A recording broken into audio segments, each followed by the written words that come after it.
Ugh. I'm just gonna chill out for a little bit. Wait for the guys to get in because one of them's getting gas. Oh, Joel got fucked. Timing is incredible. We're just gonna wait for the guys to get in. I'm gonna watch this little video real quick. If you guys have any questions about what we're going over today, be sure to leave it in the comments. Say hi. What's this team doing? See, you know, stop on by.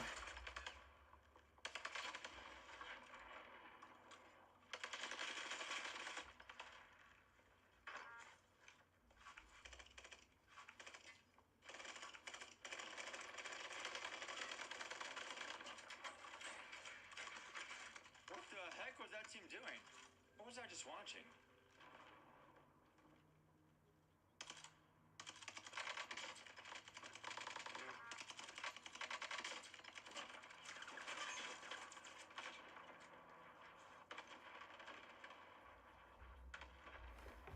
I'm gonna see. I think he's bottom of the stairs. Stuff. We can see from here though. Oh. Hey Google, backyard lights on.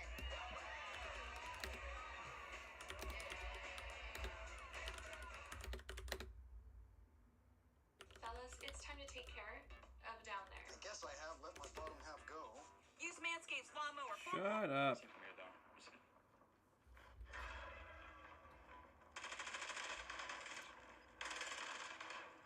I hate you too, Abs.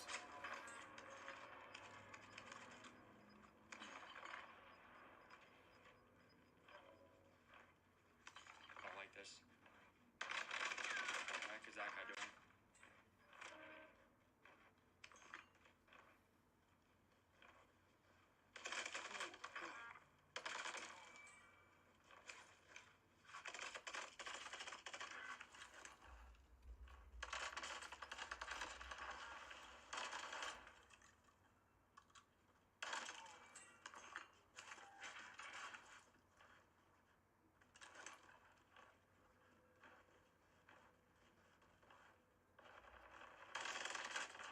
How'd you even see him? That sucks. That team right there actually kind of sucks, but well, get involved over here. I know I saw that one guy land.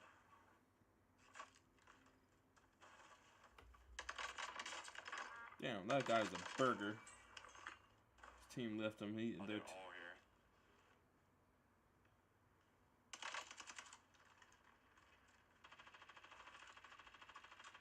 Team's a burger.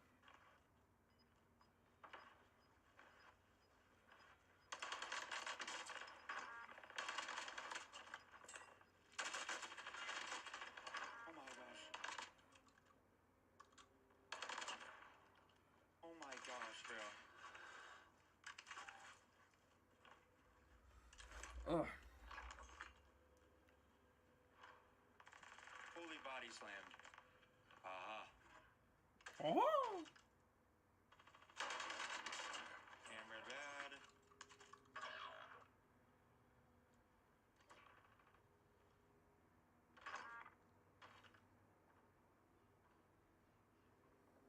See what we got going on up here.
They doing Jimmy Butler so wrong right now.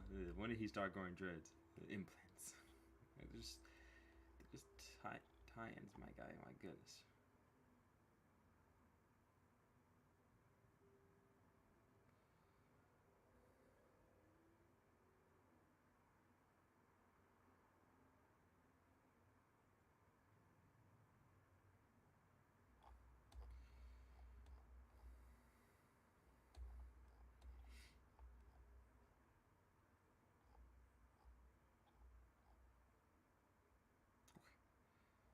If she orders coffee with oat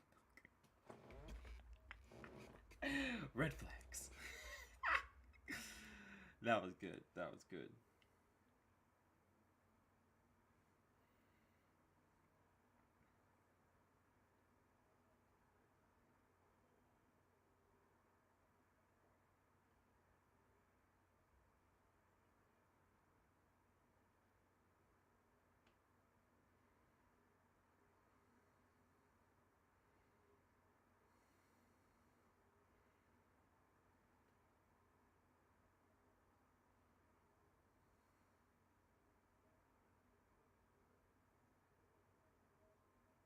How many years would it take to get as big as Brian Cage? Probably 20. Would it take me to get from my size to your size? Well, if Brian Cage is saying you, like 6 months. But it took me like a good 10 years to be this. So. 10 years?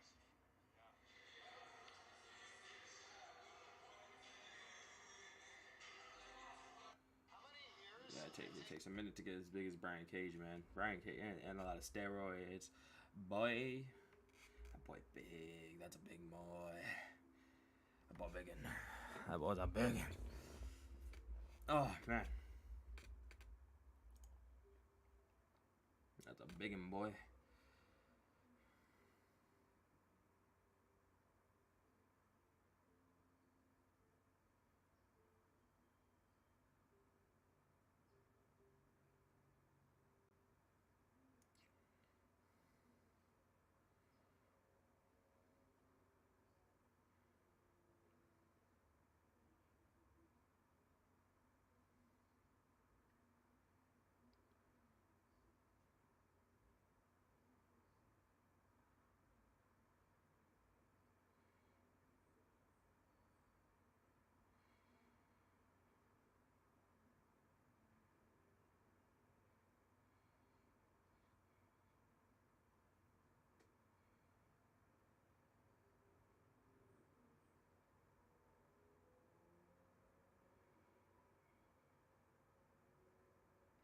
Damn, that's rough.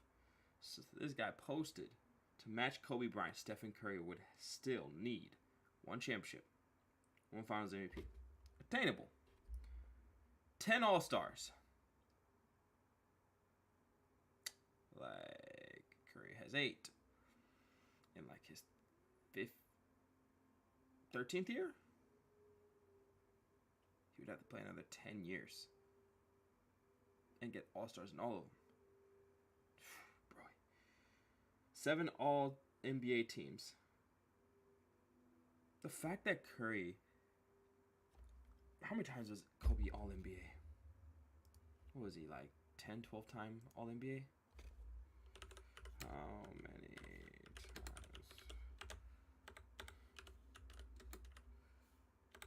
was Kobe All-NBA?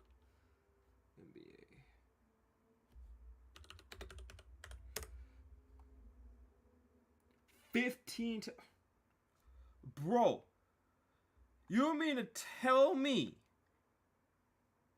in Kobe's 20 years of playing basketball, all the ups and downs, there was only 5 years where he wasn't All-NBA? And I guarantee you I know which ones they were. When he was injured, the year that he was injured, was it 2013, 2014? Definitely. Probably 2 years, probably the 2 years after that too. And probably his retirement year. So you have 4 years at the end of his career after the injury that you can say, okay, cool, there's the 4 years. The other year probably was his rookie year. That's fucking insane, bro. Like, it's insane because people want to downplay Kobe as a player historically. I'm tired of these talking heads. And 12 all NBA. Yeah, he's not catching that shit. Like, Curry's not getting no 12 all NBA defensive. Like 12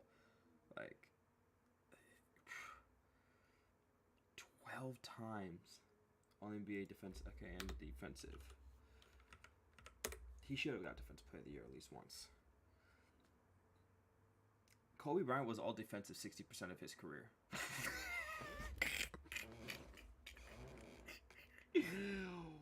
What?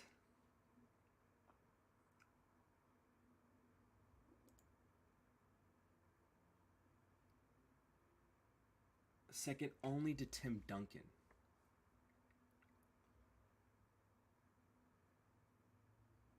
And made it as many times as Kevin Garnett, who's known for his defense. For everybody to say that Kobe Bryant is just a scorer, like, y'all are tripping. And anybody who has a problem with me saying that he's the greatest player to ever lace up the shoes, miss me. Alright? Miss me. Completely. Like, MJ was great. Don't get me wrong. But, Kobe was another monster. Kobe definitely was another monster. Like, we're not even going to sit up here and try to argue the fact that Kobe wasn't the greatest player of all time. You're not going to argue that with me. The only other person that you could argue with me with on that is Kareem, because he did so much for the game. We're going to get into that later today too. But my boy, like, nah, you're not going to sit up here and act like, you know, Kobe Bryant wasn't one of the greatest.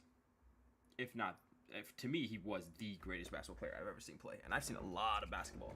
A lot of people don't understand how much basketball I've seen. I've seen basketball that took place before I was even born. But that's...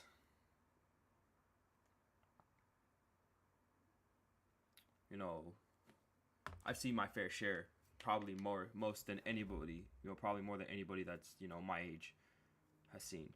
You know, I saw games, like classic games, you know, regularly of like the Celtics and, you know, the Lakers in the 80s, you know, the Bulls in the 90s. You know, I got to see all that shit because my dad's like a historian for the game. He like collects everything. Like he has videos of games. It was crazy because he didn't want to get Kobe's last game, and I told him like, hey, get Kobe's last game. Just you never know, man. Like it's Kobe. And he was like, it's just a regular season game. I'm like, but it's Kobe's last game. Like how, like what if he does something miraculous and you didn't want to get it because you thought it was just a regular season game? He was like, all right, cool, whatever, I'll get it. Set it up begrudgingly. He was like, whatever, I'm just doing this for you. Kobe dropped 60. And my dad was like, see, you know, it's times like that when I just question, like, whether or not you just have, like, mind reading or future, like, you just have foresight of what's going on. I'm like, hey, man, I just said it because it made sense. So Bronson is just walking in. If any of you want to share the stream, be sure to copy the link above. To match Kobe Bryant. Like, you know, share with your friends, Instagram, Snapchat, Facebook, all that shit.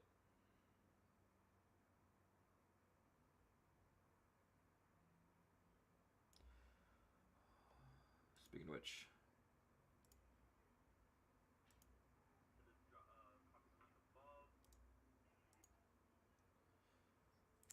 oh yeah, there we go. Okay.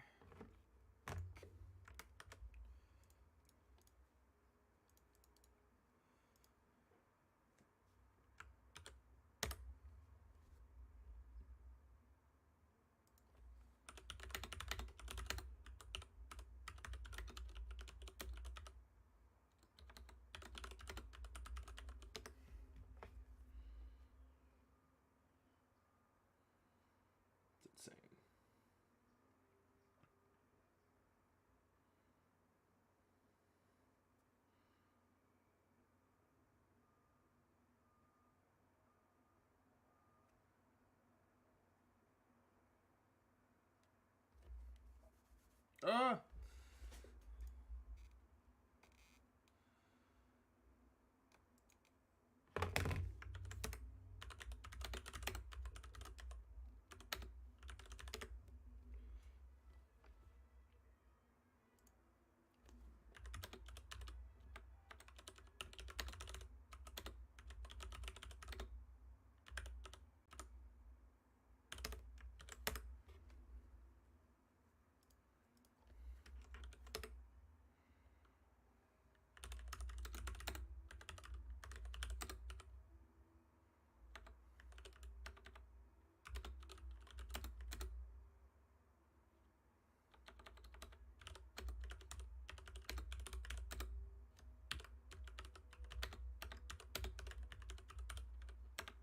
I'm typing like a weirdo. I'm just gonna say that right now.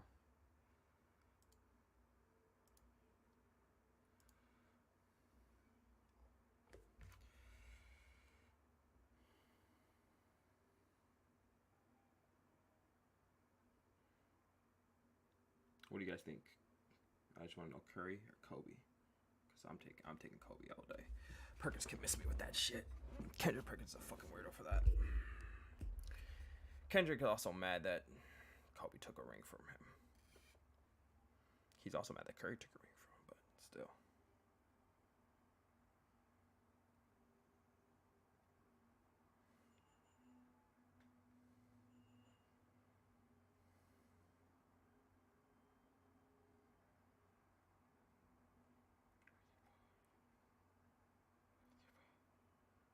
With your boy, the New Day.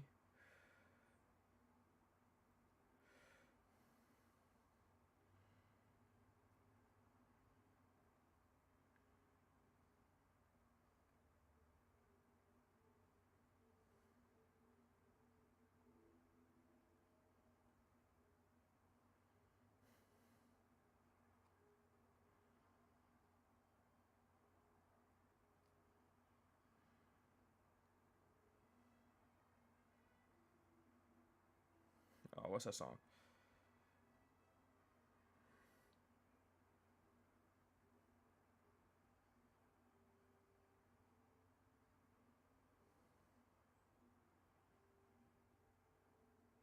Money in the Grave. There you go. I mean, where the fuck should I really even start? I got hoes that I'm keeping in There the you go. Yes, sir. I don't own any of those lyrics or any of that music. That is all Drake. Do not copyright me.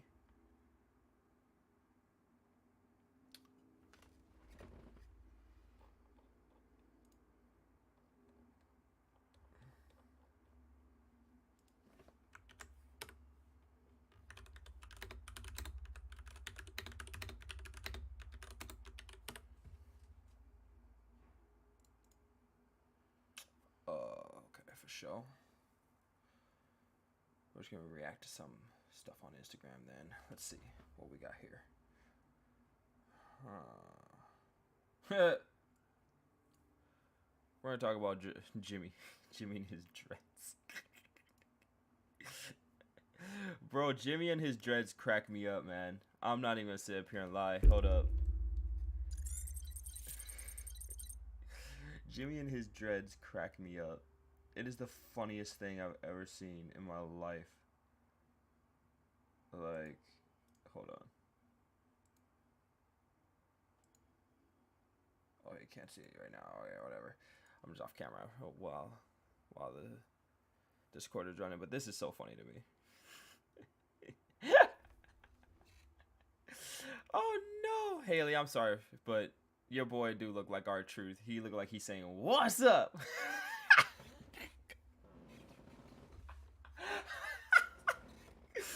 Oh Jesus! Oh, bro, hell nah. Hey, look here, guys. Keep it 100 with me. Do you think? Did you guys use this shit? Like, cause that's like the definition of cap right there. The fuck. All right, let's see what we got. Hold up. You know what? I'm gonna search an NBA real quick. NBA. If it pulls up NBA Youngboy, I'm gonna be pissed. No shot. Is this real? Hey, yo. What? Hey, hold up. Someone confirm this shit. Like, someone confirm this. Like, I don't believe this shit. His parents... Like, I know he's I know he's a junior, but I did not realize that his mom was named Paulette. Like, what are the fucking odds? Like, what? Alright, let's see.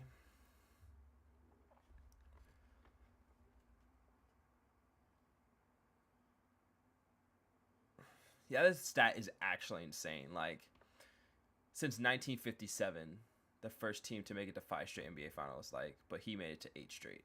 That's... Like, I may not be a LeBron fan, but you have to respect the greatness. Like, you have to respect it. Wait, let's see what some of the comments said on this. People don't realize the location, the money. Golden State Warriors have more money to spend than anyone. Imagine if LeBron was drafted by the Warriors, the Lakers, the Celtics, the Bulls, anyone but the Cavs. Pretty much. That's an interesting take. Hey, hold up, wait. Watch and say thank you. I appreciate it. Appreciate the follow. Appreciate the view. I appreciate it. This is an interesting take. If LeBron was drafted by anybody that was other than the Cavs. Oh, whoa, hold up. That might be a good topic. I might put that in to the topic bay. That's interesting. That's... Hey, yo.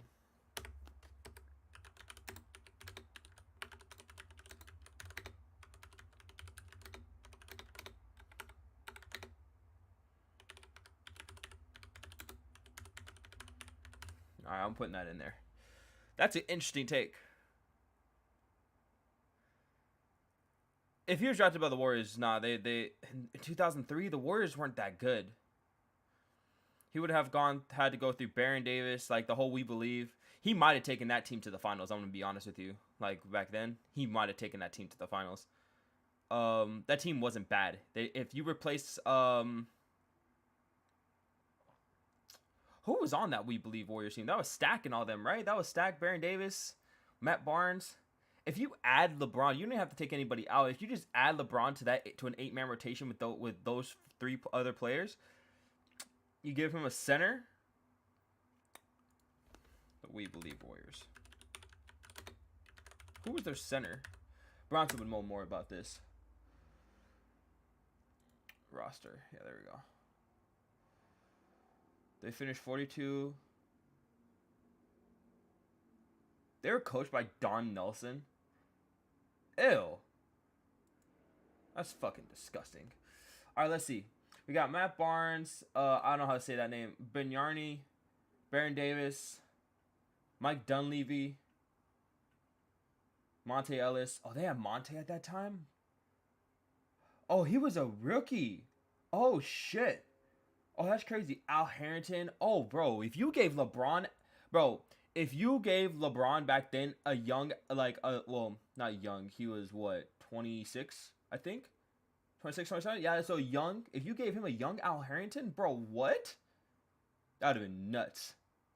Mikhail Petrus was on that team. Oh, shit. Jason Richardson. I forgot Jason Richardson was on that team. Yo, hold up. That's a good squad. Jason Richardson, Josh Powell, Mikhail Petrus, Steven Jackson. You got Stack, Al Harrington, Monte Ellis, Mike Dunleavy, Baron Davis, and Matt Barnes. You got a power forward. You got you got a point guard. You got another point guard in LeBron, Monte Ellis. Got a shooting guard, small undersized shooting guard. That's 4. Al Harrington's 5. Steven Jackson's 6. Oh shit! Steven Jackson 6. Mikhail Petrus 7. Josh Powell 8. Rich Jefferson 9. And then you can add like Troy Murphy back onto it to give you 10. That's a 10-man rotation right there. You're running. Hey, yo, they might have made the finals. I'm gonna be honest. They might have beat. Yo, they definitely would. Yo, they had LeBron. They smacked the shit out of the fucking the Mavericks that year. Like no joke. So yeah, they smacked the shit out. They definitely smacked the shit out of the Mavericks in 06 because the Mavericks in 06 were frauds. Oh, dude, like this is making me okay. 2006, 2007 NBA playoffs. Okay, that was when Kobe went crazy. No, was that 06, 07? Yeah, that was crazy. Yeah, this playoffs. Hold on, like who? Let me see this. Let me see this. I have to see this. Who? So the first, so 1 through 8 in the East was Detroit. Yeah, because Detroit was crazy back then. Cleveland wanted that. Like if I take LeBron off the team, Cleveland doesn't do shit. The Raptors, the Heat. The Heat have constantly been good since Dwayne Wade got there. Constantly, just constantly good. Like they had a couple years where they were just like bad, but that was because of injury. And here we go with the Eastern Conference, gimmick. You had the Chicago Bulls at 5th at 49 and 33, which that's right, because this is back in the day when if you won your division, you were guaranteed a top 4 spot, and then everybody else fell in line. They just changed that recently, because you had teams that were winning like 44 games, in the 4th seed. Having home court advantage against like a 49-win team in the Chicago Bulls. Like, that didn't make no fucking sense. Like, at all. Like, the Cleveland Cavaliers had 50-win season that season, and they were number 2 in the East, and the Chicago Bulls had 49 wins, and they were number 5. Like, that's insane. And then you have, like, 6 through 8 was literally 500 Nets team, a 500 Wizards team, and a below 500 Orlando Magic team. There was not one below 500 team in the Western Conference. In fact, that year, the Dallas Mavericks and the Phoenix Suns each had 60-plus games. And the San Antonio Spurs weren't far behind. They had 58 games. Utah Jazz 151, Houston Rockets 152, Denver Nuggets 145, and the Lakers and the Warriors won each 42 games apiece. So they were above 500. That's insane. Yeah, if I take LeBron and I put him on the Warriors back then, I give them 10 extra games. They win 52 games. And that bumps them up to the 5th seed, I think. If they beat the Rockets, we'll see. I don't know. Like, we're just going to put them above the Rockets. So they would face the Jazz. They beat the fuck out the Jazz, bro. The Jazz on that team? In 06, 07? Who's the Jazz squad in 06, 07?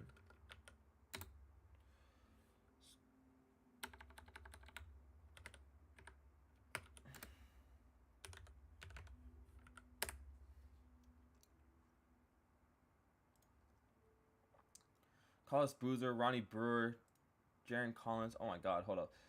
So he had Carlos Boozer, Ronnie Brewer, D Brown. Derek Fisher was on this team. I forgot because we had we let him go. The Lakers let him go. He was in Denver for a little bit because his daughter had needed like some eye procedure, and the only way that she can get it was if she was in Denver, because that's the only place that was doing it at the time. Andre Kirilenko, AK-47.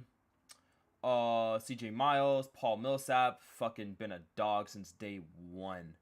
This is rookie season 2. Paul Millsap back in the day was fucking crazy. Mehmet Okur, oh my God, Mehmet Okur was pretty good. Was pretty solid as a center. And Darren Williams. Honestly, hold on.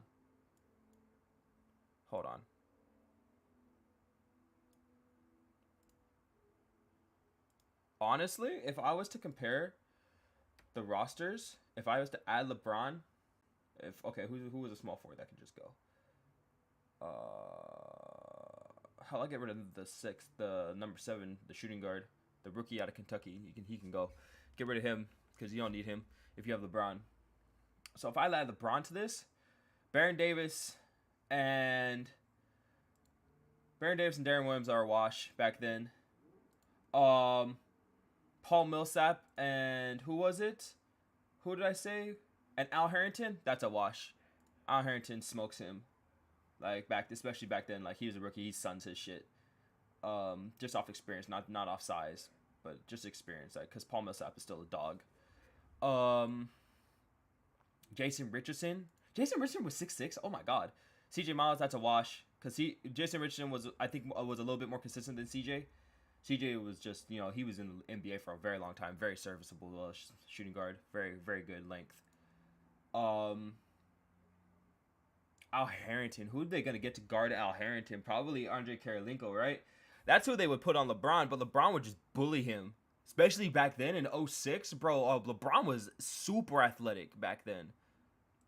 I mean, talk about super athletic. LeBron's still super athletic now. Like, it's crazy. He's 38 years old. Just fucking flying through the air, head at the rim.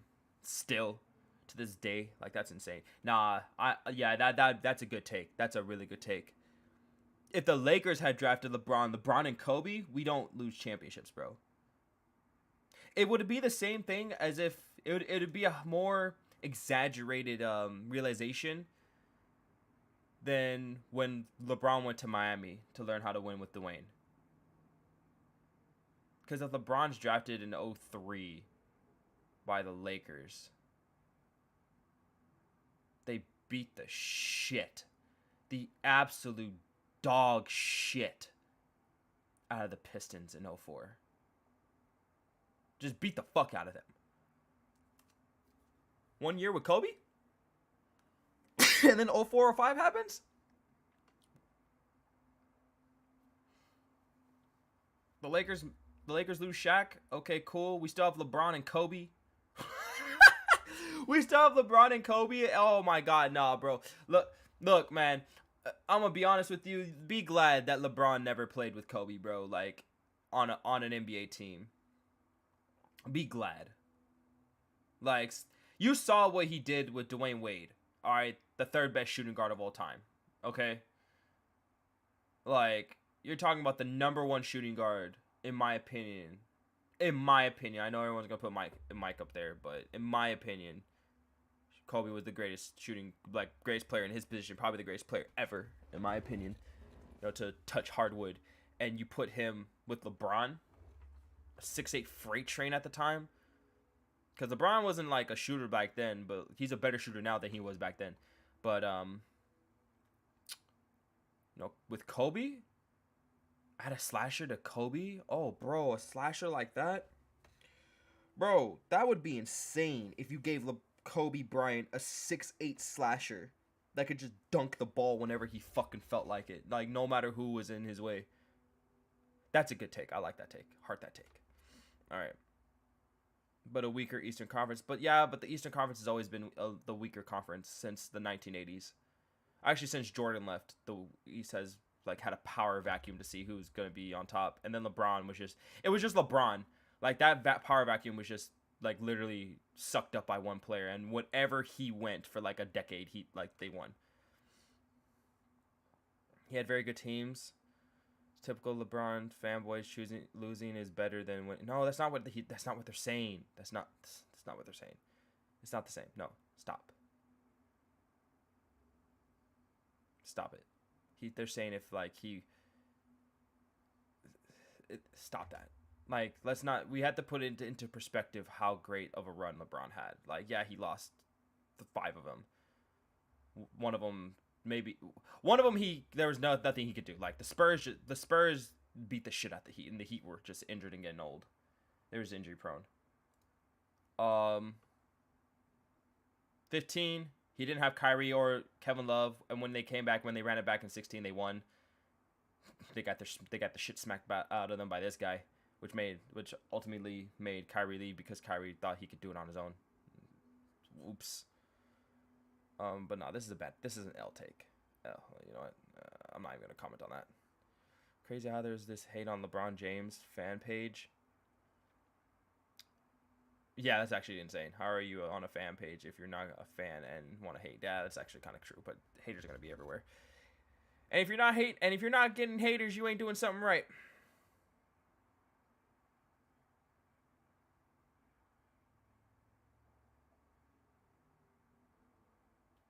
Shaq and Kobe was 1 year off.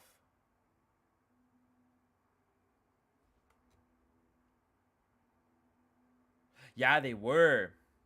Oh, fuck. That's crazy to think about. I totally forgot about that. Yeah, but injuries. And, you know, the Spurs peaked. The Spurs have peak years All their championships are peak years. It's crazy how it is for one guy when it was for a team. Yeah, I think it's impressive. It's very impressive that a team, an organization goes there 5 straight years, because you have to think about how much they have to change their roster in order to stay, you know, on top. Adding him obviously made them on top of the world for like, and if he had stayed, they would still be on top of the world. But just to think that, you know, for 5 years straight, even with the injuries, that they went to 5 straight finals. This man went to 8 though. Like it's insane as it is to like see like a team make it. Having just one singular solitary player take 2 teams to 4 straight finals each. Back to like, appreciate the man's greatness. I may not be a LeBron fan, like I said, but I appreciate him. The Warriors are a team means Curry, Draymond, Iggy, who would have stayed on the same team. LeBron has switched teams to go back to the no. Bad take. Yes, the Warriors, you know, grew their shit. They traded for Iggy, and you know they drafted Clay, Steph, and Dre. You know, they got Sean Livingston, which revived his fucking career. Who else? They got the Australian. What was his name? Oh, what the fuck was that center's name? They had David Lee. He was cool, but once he got hurt, Draymond was just a better version of him. He just can't shoot like David Lee. The center. Fuck, why am I blanking on the center's name? What's the center's name?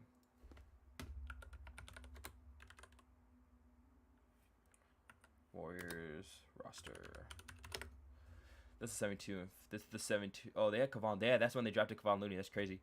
Yeah, they had Leandro Barbosa, the Brazilian blur. Yeah, that motherfucker was fast.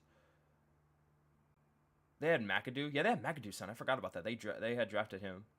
Maurice Spates. Spates is a good knockdown shooter. It was a good stretch center. And they had Anderson Varejao.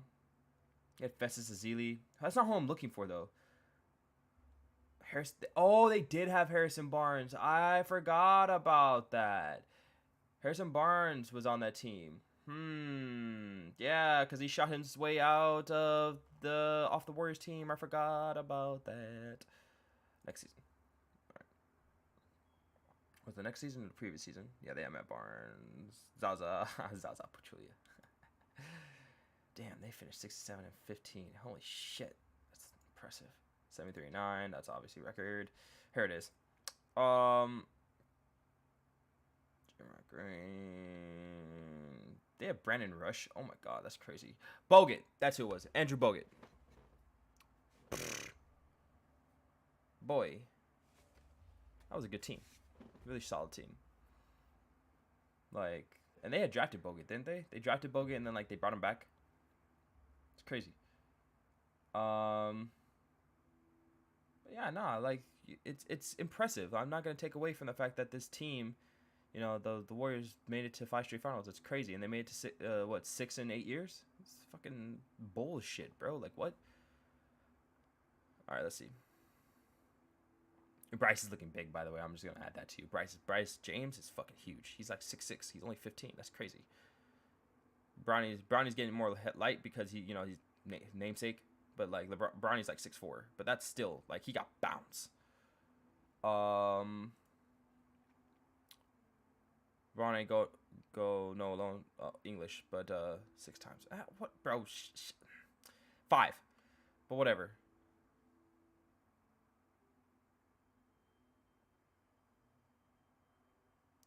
Brandon Jalen's bro. Okay, hold on, bro. Brandon Jennings dropped 55 in his 7th game. All right. Victor Oladipo, Pacers. Victor Oladipo was fighting himself, and it sucks that he got injured. Kid Gilchrist. First off, everybody's smacking up the Bobcats. Let's not act like the Bobcats weren't the worst team ever in the history of. Get the fuck out of here. Who cares? The Nets are trash back then. DeMar DeRozan, yeah. I mean, look, you can't call him DeMar DeRozan. It sucks that he gets that moniker because like the Raptors literally froze up when they saw LeBron. Like he just killed them. The 76ers were rebuilding. Like you can't knock LeBron for whoever he had to face. He still had to face him, and the Celtics gave him problem. Like the Celtics were the biggest threat. Kobe in 4 years played 10 50-win teams. Yeah, played not. Ugh. That's just because the East is bad. Don't like the East has just been weak. But LeBron has always, like I said, LeBron was the power. Like when MJ left in the East, he asserted himself in the power vacuum. That's all I have to say about that. Who else is in? No one's in right now. All right, we're gonna continue looking at this. All right, every LeBron post, whatever. I'm tired of hearing about how many times he lost, bro. Like, if that's the case, then you must not think that Jerry West is one of the greatest players of all time. Stop it. Anywho. What did it do, my brother? I'm just going over some Instagram basketball stuff, until you guys get in here. I was looking at this one post talking about the 2019 Warriors became the first team since 1957 Boston Celtics to go make it to 5 straight finals. LeBron James went 8 straight on his own. Like, let that sink in. I'll just read some of the comments. And one guy posted a really good, an interesting comment. He said, imagine if LeBron had got drafted by a team that wasn't the Cavs. Like, someone like historic, like the Lakers or the Bulls or, pretty much anybody but the Cavs. I was like, ooh, put LeBron on that We Believe Warriors team, and I think the Warriors win the championship that year. Oh, hell yeah. I was like looking at like who they would have to face and like what their record was. I forgot that they were the 8th seed at 42-10, and I was looking at it and I was like, yo, like they would have to face the Jazz as the 4th or 5th seed, and making the finals as a 4th seed is a lot easier than making the finals as an 8th seed. Oh, for sure. So like I was just like, yo, put LeBron on that We Believe Warriors team and like take out like I was like, who are we taking out? We're taking out their rookie. Like they're not drafting whoever the fuck. They just get rid of the draft pick, right? And just have LeBron James, Matt Barnes, Baron Davis, Mike Dunleavy, Monte Ellis, Al Harrington, Steven Jackson, Troy Murphy, Mikhail Petrus, Jason Richardson, and who was it? And Josh Powell. That's all you need. Honestly. Like, you have an Al Harrington who's, like, in his 8th year, bro. Prime Al Harrington was a fucking freak, bro.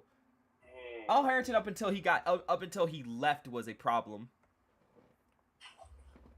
Steven Jackson, could you imagine having to be on the floor? Hold on. Imagine this lineup. You have Baron Davis, Matt Yep. Barnes, LeBron James, Monte... No, you know what? Am I taking Monte Ellis over Steven Jackson?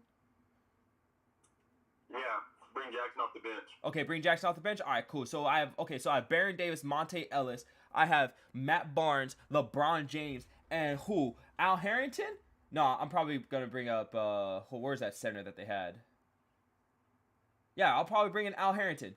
Bro, what? Bring Jason Richardson off the bench. Bring Steven Jackson off the bench. Bring Troy Murphy off the bench. Bro, what? You just named some hoopers. Bro. Going up against Utah, bro, listen to this. I can already tell you what Utah's whole entire, like, they had. Hold on. They had Carlos Boozer, Darren Williams, CJ Miles, fucking, who was it? Jaron Collison. That was their starting center. And Andre Kirilenko. AK-47. Like, who the fuck is Andre Kirilenko guarding on that starting lineup, bro? Nobody. Bro, How he... do you have a hard-ass nickname like you're... Bro. Andre Kirilenko was a fucking dog, bro. Let's not let bro. He got the hard ass nickname because he deserved it. How long you say he was cold for? Probably like 6-7 years. Usually like How the. long did he play for him? How long did he play? How long did he play for? Andre Kirilenko. Let me see. He played from. Did he Two- only he play played- for Utah? He played for Utah most of his career. Went to Russia for a year to play pro. Played for Minnesota, Brooklyn, and Brooklyn for 2 years. So he played for Utah from 2000 for 10 years. He played for Brooklyn for 10 years. Damn. He played 13 years in the NBA. Hmm. Like, hold on, let me look at this. His averages were points per game.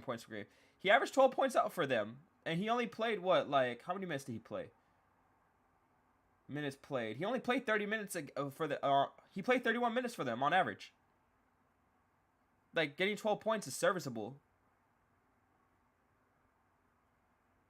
I'm not mad That's at. not bad.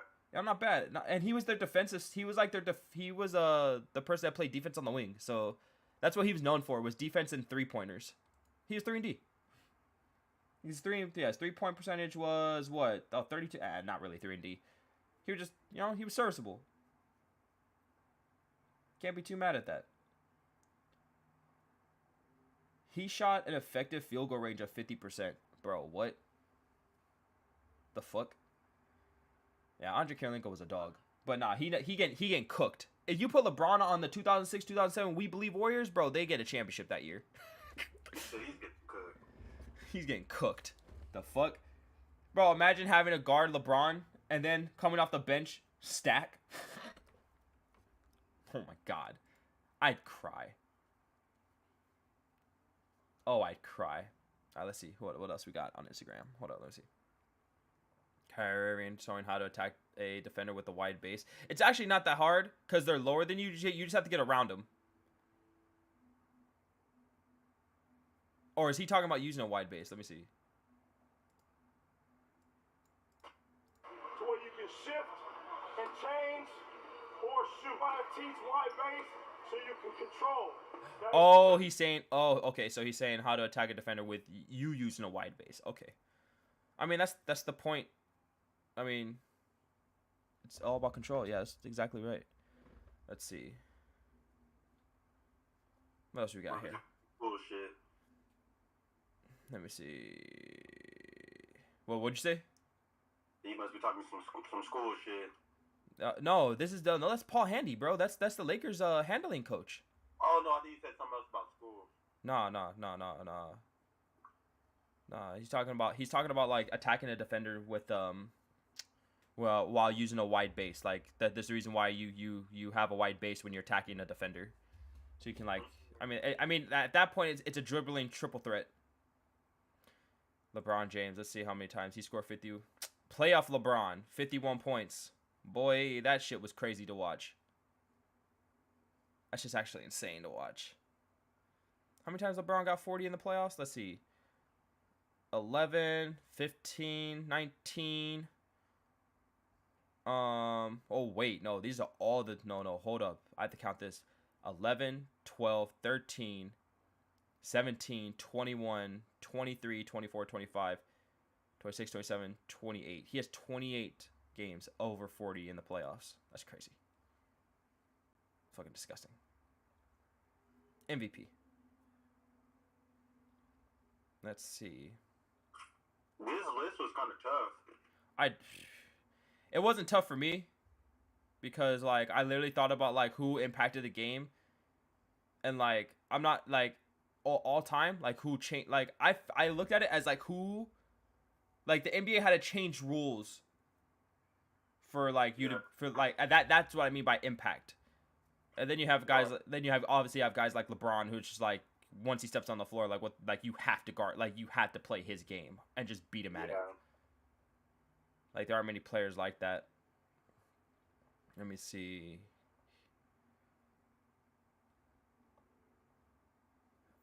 I'm tired of Westbrook. Westbrook pisses me off. Hold on. LeBron James is going to be the 9th player in NBA history to play a 20th season, and we're treating it like it's nothing because it's LeBron. I mean, that's not a wrong take at all. Like, people have to realize this shit's not common. And a lot of records that are held in the NBA as far as like all time are because of longevity. Yeah. So like he's just great. Period. Let's see. John Morant talks too much shit. Let's watch Kobe Bryant school Russell Westbrook. Oh, why are you reaching, bro? Hey, hold up. Why are you trying to reach around the back of Kobe Bryant? Why are you trying to snake him? What are you doing? What? Russ. Come on, man. Stop that shit. Don't do that shit ever again. Who will win Rookie of the Year in your opinion this year? Paolo. Yeah. Him or the dude from the Kings. Nah, the Kings are going to be really good. He might not get as much run as everybody thinks. What do you mean? He gonna start? okay, but he has Malik Monk on his team. He has De'Aaron Fox on his team. He has Marvin Bagley on his team. Like, bro. No, Marvin Bagley's not. Marvin Bagley's in Detroit. Oh shit, that's right. They traded him for Halliburton, right? And he plays the 4. So And he has Halliburton. He's not gonna get as much. He's gonna probably play like minutes, but he's not gonna get the shine because he's actually on a decent team. That's crazy to say. The Sacramento Kings have a decent team. You're gonna be wrong. They have a decent team on paper. Let me just put it like that. There you go. Okay. Why this nigga look? Hey, go check the stream, bro. Why this motherfucker look like T-Mac, bro? Without the googly eye. Oh God. Bro, this kid on the Rockets looks just like T-Mac, bro. Like a young T-Mac. Bro. Hey, yo, chat. Tell me this cat does not look like T-Mac, bro. Hold on, bro. I need to bring up Tracy McGrady right now. Who looks like T-Mac? Hold on. What's this kid's name? This guy looks just like T-Mac did. Hold up. Yo. Who is this kid? Who did the Rockets draft?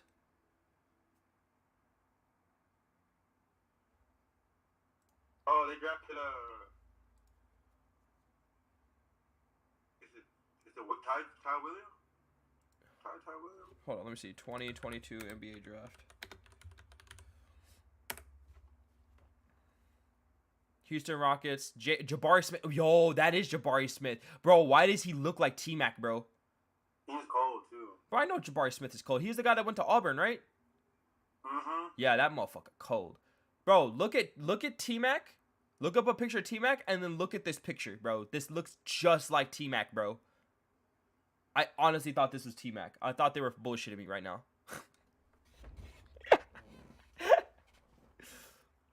I think Paolo's gonna get it. Chet's gonna get fucking destroyed, bro. Paolo's my like it's either between Paolo or Jabari.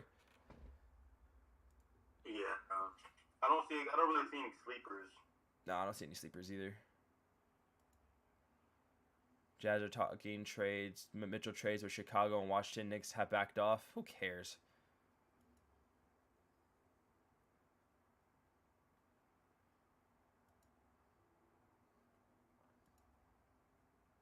What picture of Jabari? Go on the stream. You'll see it. I'm gonna put it up. Oh, okay, good. I'm gonna share it to the group so you can see this picture. Tell me this motherfucker don't look like goddamn T-Mac, bro. Look at him. I'm talking like young T-Mac when he was on the Orlando Magic. Oh, damn. Without the googly, I thought that was T-Mac. I looked at it, I was like, yo, bro, what? This guy looked just like T-Mac. Anyways. Who cares? Are hiring Chip Unglin as assistant coach. Unglin, who cares? Top 10 small forwards. Kevin Durant, LeBron James. Are we really putting Kevin Durant above LeBron James as top 10 small forward? You said what? Is Kevin Durant really better than LeBron James as a small forward? No. He's a scorer, way better scorer. That's it. If I asking a way better scorer, I'm talking about creating your own shot. You know, and doing everything. Yo, they're giving CP3 so much shit. Chris Paul isn't clutch. Chris Paul hits huge three to cut the lead down to 42 against the Mavericks. That shit. Bro, I swear to God. Lakers and the Clippers. Oh, Brian Shaw. Give me that. Oh, that's Derek Harper. I thought it was Brian Shaw. Bold light-skinned motherfuckers. Give me that. Shaq. Get dunked on. Shaq, spin move. Oh, give me that. Right back up. Get the ball. Get the ball to... shoot it. That's Gary Payton. Yeah. No, it wasn't Gary Payton. No, wait. This is 2000. No. Oh, okay, Kobe. Okay, Kobe. Let me see something, Kobe. One hand floater. One hand hook floater. Okay. Kobe with the bang out. With the feel good. Oof. Outlet. Good outlet. Good outlet again. Bang out. Shaq time. Samaki Walker with the 3. Ugh. Oh, good outlet, Shaq. Hey. Dunk. Oh, okay. Dunk on him. Okay, Kobe with the behind the back. You could just rose up on him. Oh, Shaq bang out. Oh, Samaki Walker. Click, click. Oh, Shaq on the break. Oh, that's disgusting. And he got the foul.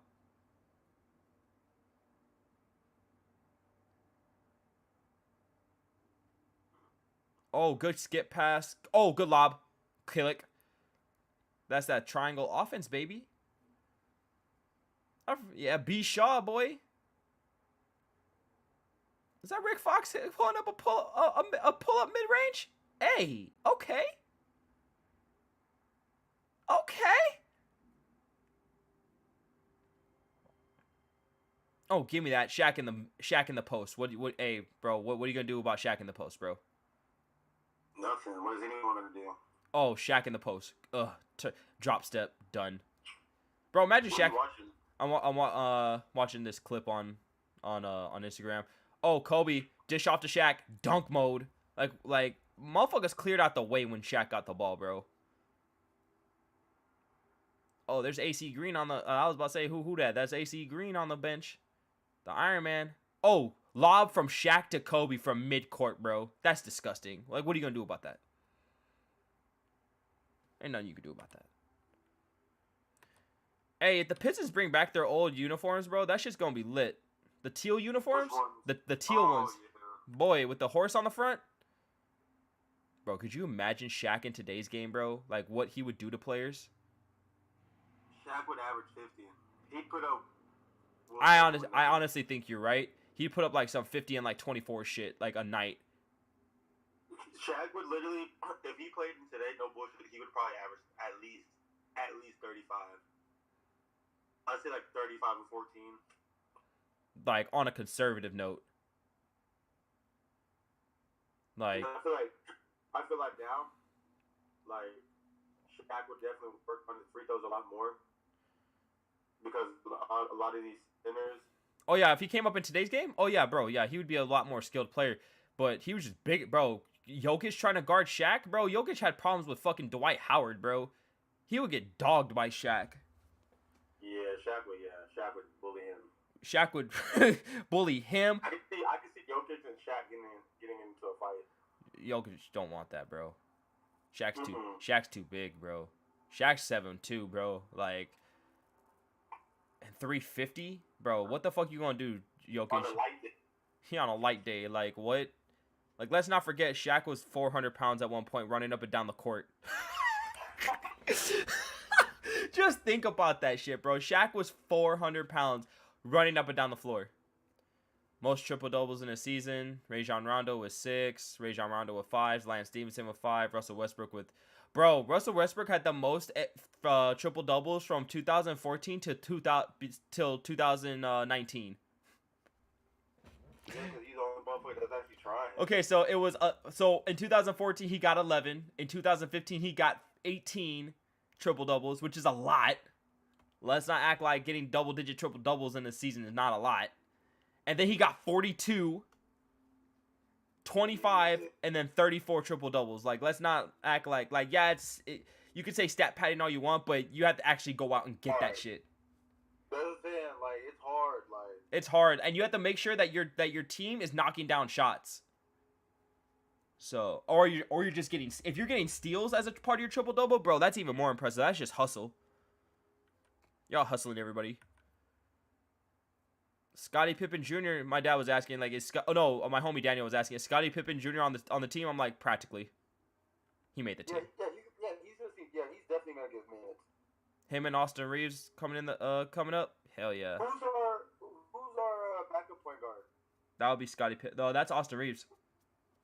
Austin Reeves doesn't play point guard. Might as well. Hell no, I would not want to see him handle the ball. He handles the ball pretty well. He's better than Alex Caruso at handling the ball. Way better.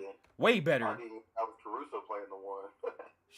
No, I would not want Alex Caruso playing the 1 sometimes. He's an airhead sometimes. I'd rather him play the 2. Lock up the 2 guard. Hey, yo. Morant or LaMelo, bro? I'm taking LaMelo. Fuck yeah, I'm taking LaMelo too. LaMelo got a long career ahead of him. LaMelo playing like he gonna play for 20 plus years. Well, LaMelo plays basketball. He's not an athlete. He's an actual basketball player.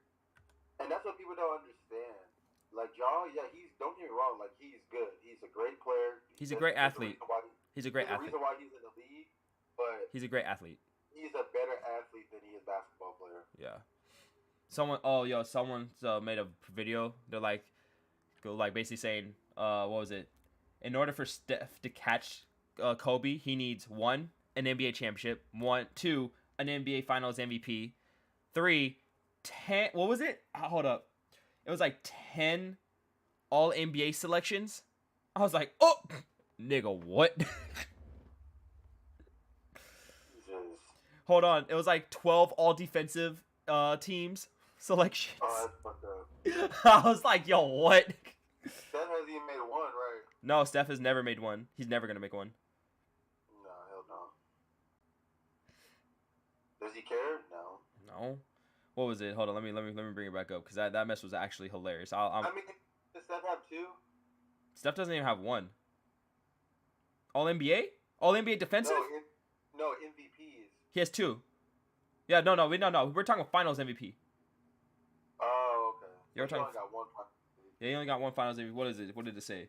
It said 1 championship, 1 Finals MVP, 10 All Stars. Bro, do the math, bro. Kobe had 18 All Star selections in 20 years. Jesus. Bro. So he didn't make it his first season? No, he didn't make it. Oh, yeah, he didn't make it his first season. He didn't make it that season. He got injured in 2014. That's what it was. 7 All NBA teams. So he has to be one of the top 15 players for 7 straight years. And 12 All NBA defensive. So he said there's still a whole career that separates them. I love Steph, but Kobe. Let's see. So someone said LeBron James should be unplayable for the first 23 hours of 2K23 to honor Michael Jordan. God. Oh, Jesus Christ. Let's see.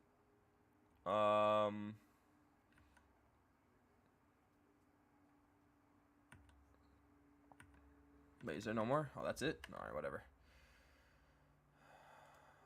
Okay. COD Champs this weekend, baby! Next weekend. COD Champs. So what? COD Champs is next weekend at the Galen Center. We're not gonna have a podcast next week. Oh, that's pretty dope.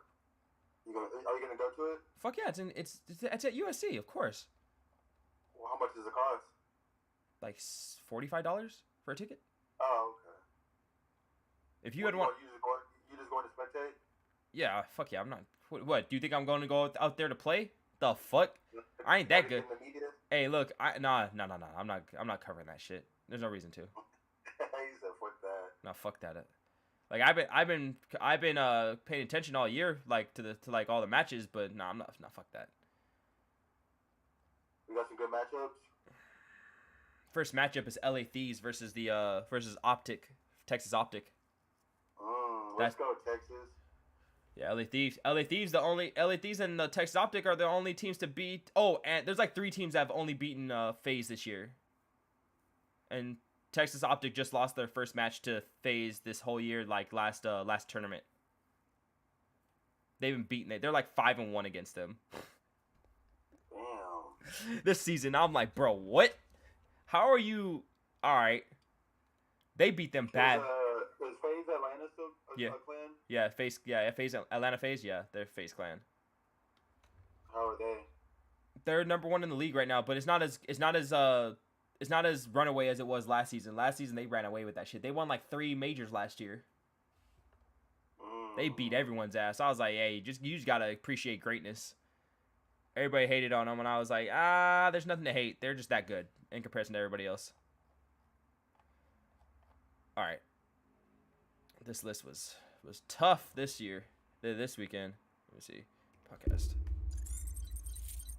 Let's see, blah blah blah, boom. There we go. All right, I don't know where Bronson is. He'll get in here in a little bit, but let's start it up, baby. Any moves in free agency this week? Or is it all or is it all standard stuff, like just pontificating on where Donovan Mitchell, Kyrie is gonna go? Yeah, the main focus is Mitchell, Kyrie, and KD still. KD ain't going nowhere, bro. He's on a contract for 4 years. The fuck he gonna do? He don't have no power. He just wants to leave. That's one of those, hey yo, trade me, I don't want to be here type shit. I don't know, man.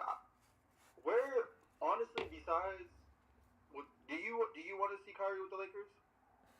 Honestly, I'm a little stuck on that because, like personally, I'm a little stuck on that because, one, Kyrie isn't the defender that Westbrook is, and everyone was like, oh, but Westbrook wasn't a good defender last year. Okay, last year, bro. Like, this is his third team in 3 years. Like, let's slow your fucking roll. Kyrie's also a fucking cancer. Just like, I mean, honestly, the only thing that Kyrie has over Westbrook is that he shoots better. Yeah. He doesn't rely on his athleticism to get his shit, but I don't know, bro. I'm a little stuck. I'm really indifferent when it comes to it. If we get him, okay, cool, whatever. If we don't, alright. I mean, honestly, like, I could care less if we don't get rid of Westbrook. I feel like Westbrook, he's not gonna have another last season this season. Honestly, honestly, he better shape up or he's out of the league after this season. I'm gonna be very honest with you. I feel like that's what it is. Like, I feel like he realizes that. You know what I'm saying? Like, here's the thing. Here's a new coach. Here's the thing that. New coach. Oh yeah. You know what I'm saying? Yeah. Like, he's gonna be able to sit down. He's gonna sit down and talk to you. You're gonna sit down and talk to him. Tell him things that you didn't like about last year's team. What Vogel did. You know what I'm saying? Fuck that shit, bro. Honestly, I hate that. I hate that narrative because my dad was talking shit all last season. I was like, it's not Vogel's fault. I guarantee you. It definitely is not. And my dad was like, we need to fire Vogel. We need to get rid of it. I'm like, Dad, it's not Vogel's fault. I guarantee you, we just won a championship with him. It's not Vogel's fault. Like, why are we blaming the coach? I hate that we blame the coach. Like, it's never the player's fault. Like, fuck out of here, bro. Also, Westbrook, like, I want to let you know that, like, Westbrook's hearing the trade talks and the fact that nobody wants to pick him up should say something to him. Exactly. Like, you can get pissed off all you want that the team wants to trade you, but if no one wants to trade for you, like, you're worth $37 million and no one wants to pick you up. You're getting paid as much as Curry, Kyrie, Durant, LeBron, AD, Giannis. Like, you're getting paid as much as those guys. You're getting paid as much as those guys, and you're not nearly putting up the productivity. Everyone was like, oh, he put up, like, good numbers at the end of the season. Yeah, when the season was done for us. Like, the last 10 games, cool, we were already out of the playoffs. The fuck are you doing? Where was this beforehand? Nah. What else? I'm trying to think what other moves were made. I don't think really much has happened since last week. So at least not since Monday, since we did our last podcast. I don't think nothing's really happened. Just a lot of talking heads talking shit. Although Kendrick Perkins can suck my dick with how he put Kobe outside his top 10. Suck my ass, bro. Yeah, a lot of players who Why is Kobe becoming so underrated historically, bro? Like, we didn't just watch the greatest player on planet Earth just fucking dominate the league. Honestly, I just feel like ever since Bron came into the league, it was just automatic, like, Kobe versus LeBron, no matter what. You know what I'm saying? Like, and Kobe saw LeBron in 2010, he would have whooped his ass. That's what it's always been about. You know what I'm saying? Like, and then once Kobe kind of started, you know, he got injured and yeah, because once he got injured, it was downhill. It was like, okay, well, we're gonna switch to LeBron versus Jordan. Yeah, and everyone, it's crazy because everybody, like even Shaq and AI are like, did y'all forget who that man was? Because if you watch, whenever, and it's all about like the people, the type of player it is. So you think about like the real ass players in the NBA, people like KG, Matt Barnes, Steven Jackson, just like players who they weren't the best players, but they were a household name, and you consider them dogs and people you actually respect in the league. They literally will all tell you if you don't have Kobe in the top 10 list, hell, some of them even say in the top 5 list, your list is not even valid. Like, we can't even take your list seriously. And I look at all these lists and I see all these lists and they have Kobe at 12, 13, fucking 7. Like, dude, like, how? Like, I don't know, man. They just don't respect him. They just don't respect him. I don't think they do either. That got to be another. That has to be another topic. Yeah, that does. Like people really don't respect Kobe Bryant. Oh, you know what it is? Hold up, I'm stupid. I'm over here like trying to figure out why the fuck is this shit not going over. It's because of this. All right, hold up. Speak again. Yo. There you go. Yeah, there you go. But nah, bro, people don't respect Kobe. What? Kobe just, has 5 rings, 2 Finals MVPs. He was carried by Shaq. Okay, other than the first year, he kept up with Shaq in points. But literally, and I hate that people use that. Oh, he was carried by Shaq. You literally put any fucking player in NBA history with Shaq, any guard, forward with that Shaq. Shaq is gonna carry him. Shaq is going to be the most dominant player. And Shaq said it only makes sense.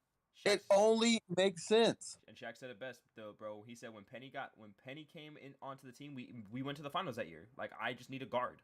That's a dog. That's it. That's a dog. Like, that's it. Like all I need.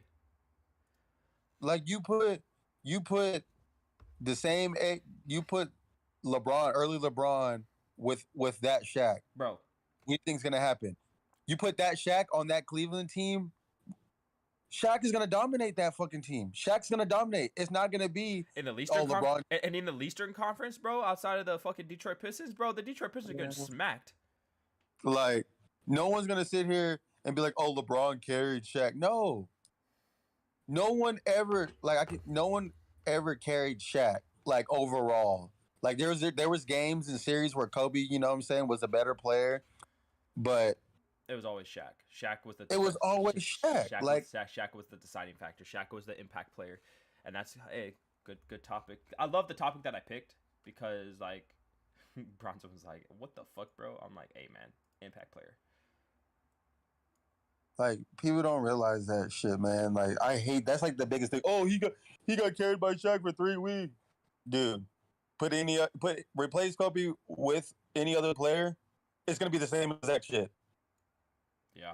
Like, why wouldn't you want to pass the ball to a fucking 7-foot tank and let him do what he's making your job a whole lot easier? Fuck yeah, making your job so simple, bro. Like, and then they want to say, and then you put LeBron with Shaq, pass first person. Bro, think about this. LeBron ain't gonna score nearly as many points as he does. Bro, but think about nearly as many. Hey, think about this. What if LeBron was on the Lakers when he was drafted? Oh my God, bro. Could you imagine?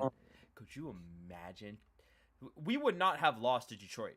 We would have smacked the shit out of them. Oh my God, bro. Could you imagine that shit? Bro, if you would have drafted Melo.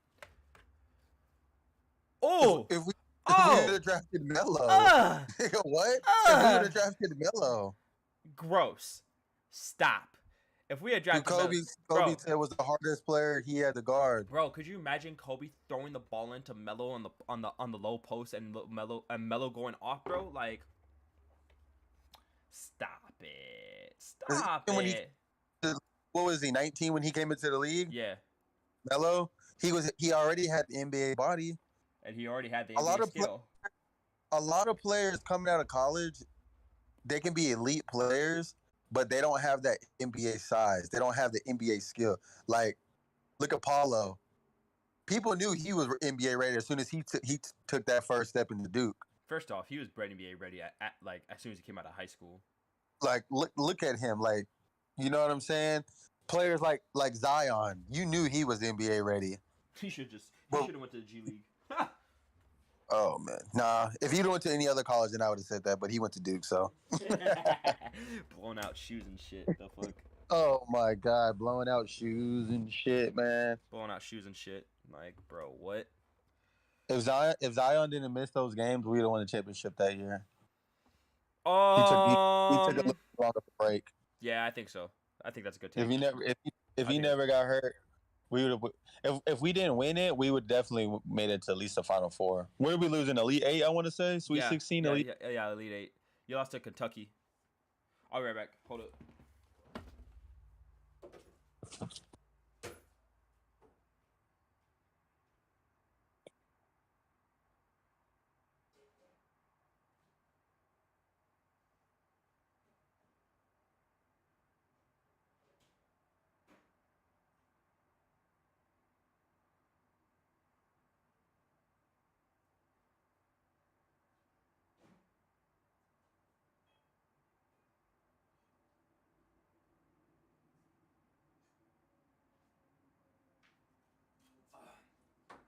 Had to go get something to drink.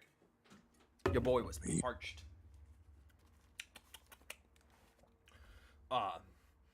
Paulo, I can't wait to see Paulo play, bro. He looks like a winner.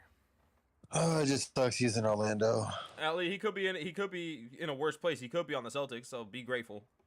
Yeah, I just wanted to see him. I'd rather him. I don't know. I mean, I wanted him to go to Houston, but at the same time, I feel like that team is just too young and got too much shit going on with them right now. Yeah, like, they got talent on the team. They got all the talent in the world, but they just need some guidance. They need some guidance. You know what I'm saying? They need some guidance. Yeah. I don't think they. And I don't really know. I'm not really familiar with Orlando's full roster, so I don't know what veteran players they have on there. I think the veteran is Mo Bamba, bro. I'm gonna be honest with you. I'm not even trying to like bullshit you. Let me see. Oh, bro. Let me see. 20. Oh, 22. brother. Oh, he said, "Oh, brother." Orlando Magic roster. Right. Is he gonna be? Is he healthy? Is he gonna be playing this year? This next season? Maybe. We'll see. I don't know. Let's see. What's up with Bol Bol? 27. Who's 27 on this team? Gary Harris. Bro, no, you know what's crazy? I was messing with somebody that like knows Gary Harris personally, and the reason that they traded him, the reason that the Nuggets traded him is because he didn't like Denver. He didn't want to be there. God. He didn't want to be there anymore. And I think they said he's from Orlando or some shit like that. So like they traded him to where he wanted to go. Bro, they gave him $20 million and then traded him the next season. Like, they gave him $20 million a year for 4 years and then traded him the next season. That was so crazy to me. Yeah, he's with the Magic. Yeah, he's with the Magic. I think Gary Harris is the oldest. Oh no, wait, he's not. Terrence Ross is the veteran. Oof. Okay. I mean, he's cool and all, but like, that's a role player. At best. Bro, the Orlando Magic gonna be stacked, bro. Look at this. They have Jalen Suggs, France, and Mo Wagner. Franz is a dog. I mean, Mo's a dog too. What the fuck? Yeah, Mo is a dog. They got Wendell Carter on the team. They got Wendell Carter. Yep. They got Cole Anthony. They got Mo Bamba, Paulo. They got R.J. Hampton. They got some pretty good. Another real young team. Yeah, I mean, yeah, but I see more promise with them than I do with Houston. Yeah, I would say them versus Houston. I'm taking Orlando. Because is it Kevin Porter Jr. or Jalen Green that has problems with the coach in Houston? It's one of them. Kevin Porter. Yeah, he got problems with his coach. Like, you need to iron that out. I think he got some. I think he got a little mental issues going on. Yeah, with the coach. Because he was going through some stuff coming out of high school and whenever he was at SC. Oh really? I didn't know that. Yeah, that's why he didn't play the full season at SC. Oh shit, I didn't know that. Wow. That's some shit.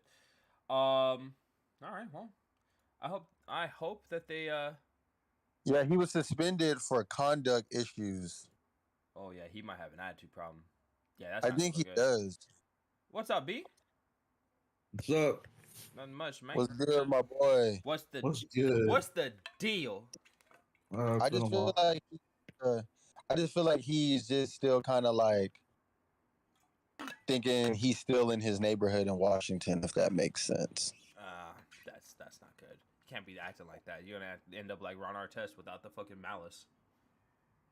Oh God. What? I mean, Oh, not Ron Artest. hey, Ron Artest is a one-time champion, bro. You can't be mad at him. You sure? Hey, I ain't mad at him.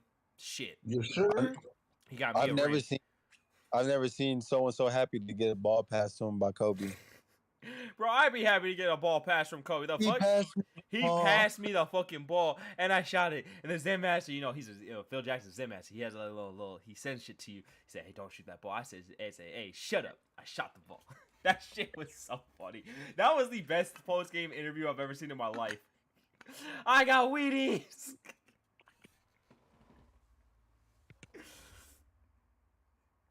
He said without the malice. He's always gonna have the malice, bud.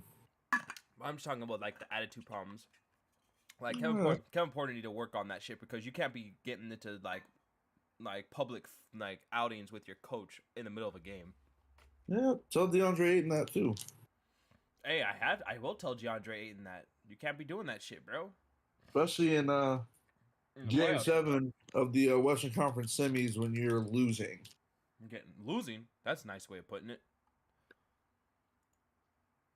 All right, so this week has a theme: impact. We're talking about impact this week. Talking about impact. Talking about Man, impact. man. First, can we get the vegetables out first? Because I don't want to eat my dessert first this time. Because this vegetable is disgusting. It's like We that. ate dessert first. We ate dessert first last week. Yeah, of course. What? We dessert all. Dude, it was dessert all the way through. We were talking about shit we like. Oh yeah. But today we get to talk about none other than the diabolical hater himself, the DH, as they called him on ESPN, the DH, Skip Bayless. Oh, Gimp Bayless? Yeah, Mr. I don't like to honor bets. Yeah, I have a problem. I'm talking about when Stephen A. Smith told him that Manny Pacquiao was going to lose to Floyd, and he didn't want to cop to it. I'm gonna skip everyone to come to anything that makes him sound wrong. Do y'all know Skip Bayless is 70 years old? Do y'all know Skip Bayless is still the #1 hater on planet Earth, and will be even after he's gone? That's how much he hates, bro. He's Look. 70, so that explains the senile shit he says on TV. And the senile shit and the senile pose that he gives, like, I honestly believe that whenever he makes those poses on Twitter with the Jordans, that he's gonna break his fucking back, bro. Oh my God. I Right. can't lose with these. Bro, and the little stomp he does, I'm like, bro, if you don't stop that, you're gonna blow out an ACL, bro. Off some stupid shit, you're gonna blow out an ACL. No, Skip, But more importantly, more specifically, I want to talk about like Skip's effect on the NBA as a whole, cause, bro, Skip he's the says, reason Kevin Durant has burner accounts. literally, cause Skip just be saying shit, man, and it really do be getting under the skin of a lot of players. Well, But you know who it doesn't affect? LeBron refuses to acknowledge that, man, and it cracks me up. Skip made his entire living off insulting LeBron. Like, I don't really. And calling Kobe a Jordan Light. That was the most disrespectful shit you will ever say to Kobe. Kobe would be like, "Excuse me, sir, lace him up against me and see if you can actually call me Jordan Light ever again." Hell, in Kobe's mind, Kobe was better than Jordan. He said, "I'll whoop his ass." I'll whoop his ass. I don't give a shit. You ain't seen nobody like me. You thought Grant Hill was bad? Shit, watch this. Well, my problem with Skip Bayless, if you really want to know what my real issue with him is, besides him hating on the Warriors? No, because I expect that. Because like Skip is like one of those. Oh, I'm sorry, and hating on Kawhi Leonard, calling people out of their names and not respecting their names. Yeah. I swear to God, if I see Russell Westbrook go on the Skip and Shannon show, Undisputed, bro, if I see him go on there, I swear to God, it's gonna be like, do any of you remember? Like, do you guys remember? Or have you ever seen when who was it? I think it was Jim Rome. He was interviewing somebody and he kept on calling somebody like the wrong name. He kept on calling like this guy Kelly, and the guy like flipped out on set and like tried to like choke him out. Bro, they aired that. That shit was so. I expect something like that to happen. Like he's gonna call him Westbrook to his face, and like Russell's gonna go off, bro. He ain't gonna do that. Who? No, Russ? No, Skip Bayless ain't gonna call Westbrook. Bro, he Westbrook called Chris Bosh Spice to his face after Chris Bosh told him, "Hey, don't disrespect my name. My name is a slave name. We came from slavery." I was like, what? Chris Bosh is a little. He always came off a little zesty. So no one really took him serious. Hey, like, come on now, you ain't not really afraid of Chris Bosh. But still, he came on your show and eloquently told you, "Hey, don't make fun of my fucking name, bro." Did Chris Bosh do something? He went on the set. He went on the show. But I'm saying, hey, no, but did he do something there? I guarantee you, Westbrook. Where Westbrook from? Where he from? Artesia shit. Come on, my boy. Hey, like I said, hey, there's I was gonna say there's a difference between Chris Bosh and Russell Westbrook. Russell Westbrook might actually upend the whole set. He might whoop his ass, bro. Yeah, like I'm gonna be honest. Man, I'm gonna be honest. Like Westbrook's cool and all, but like I know there's a little dog in him. There's like a little hood rat in him, and I'd be here for it. Whoop Skip Bayless. You need to see how he carries himself. But like Skip Bayless has that effect on the NBA. Like he talk like everybody that like acknowledges him with outside of LeBron, like they acknowledge the shit that he says. Like Draymond acknowledges the stupid shit that Skip says. JJ Redick acknowledges the stupid shit that Skip says because he's brought it up on ESPN multiple times. Skip Bayless made a career just out of wanting reactions out of people. That's all he's horrible takes. He just says that's all he wants. He wants to be that person where everyone can't stand. He wants that. He whenever he was on there with Stephen A would torch him. And that's sad to say. Stephen A would torch him. And everyone loves Stephen A. Smith for the most part. Yeah, my dad don't like Stephen A. Smith. I love Stephen A. Smith. I like Stephen A. Smith too, but he gets a little loud sometimes. But my dad cannot stand Stephen A. Smith. He do, but that's just the color coming out of him. You know what I'm saying? That's just, you know what I'm saying? You know, you get a little ignorant sometimes.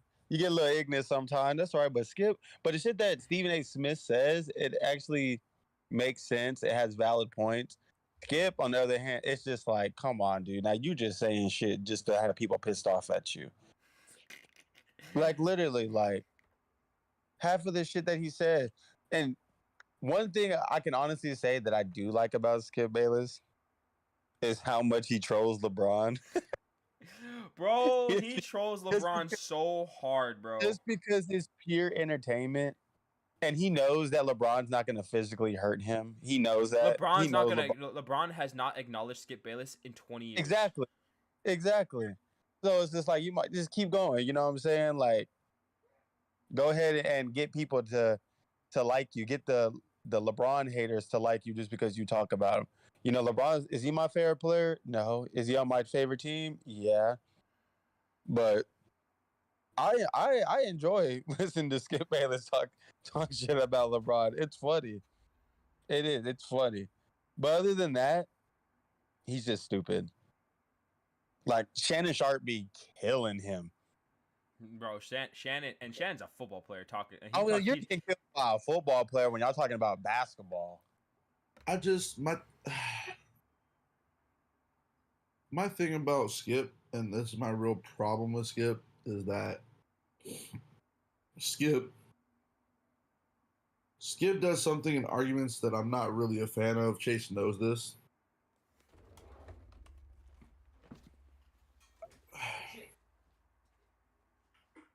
Skip does this shit where he'll be talking about something, and like if you were to call him out because he's holding someone to like a standard,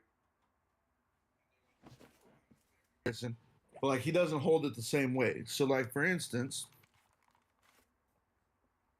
look at him and Shannon were talking about Kevin Durant and Steph, right? Because I think what they were really talking about was Steph and Kevin Durant's legacies and who was the better player of the two.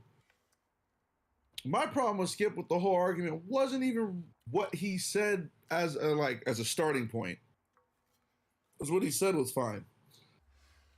It was like Skip's like, may I remind you how Stephen Curry came up smaller than his stature in the finals, and I'm like, Steph Curry's 6'3", bro.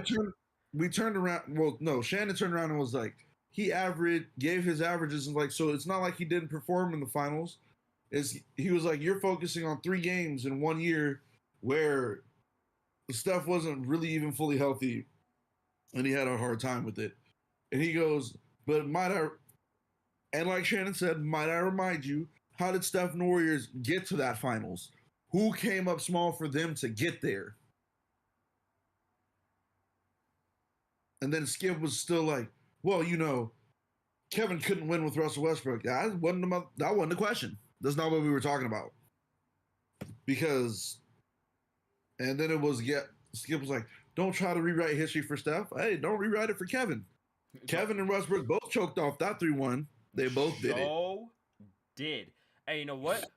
I blame Westbrook more than I blame KD. I be giving the ball to KD. Bro, hey, we up 3-1. KD, you getting the ball 57 times tonight. Have them stop you. Until they stop you, bro, I'm giving you the ball. I'm going to have 27 assists.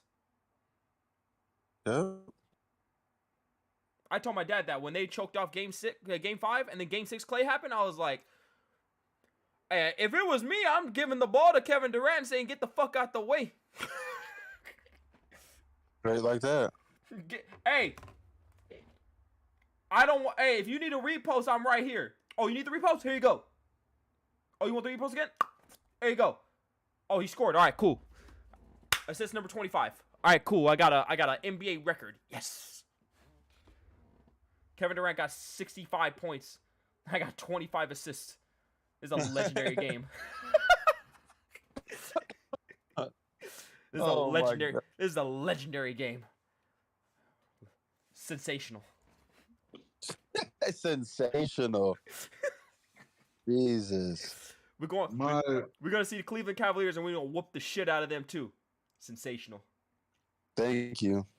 My whole problem with Skip is that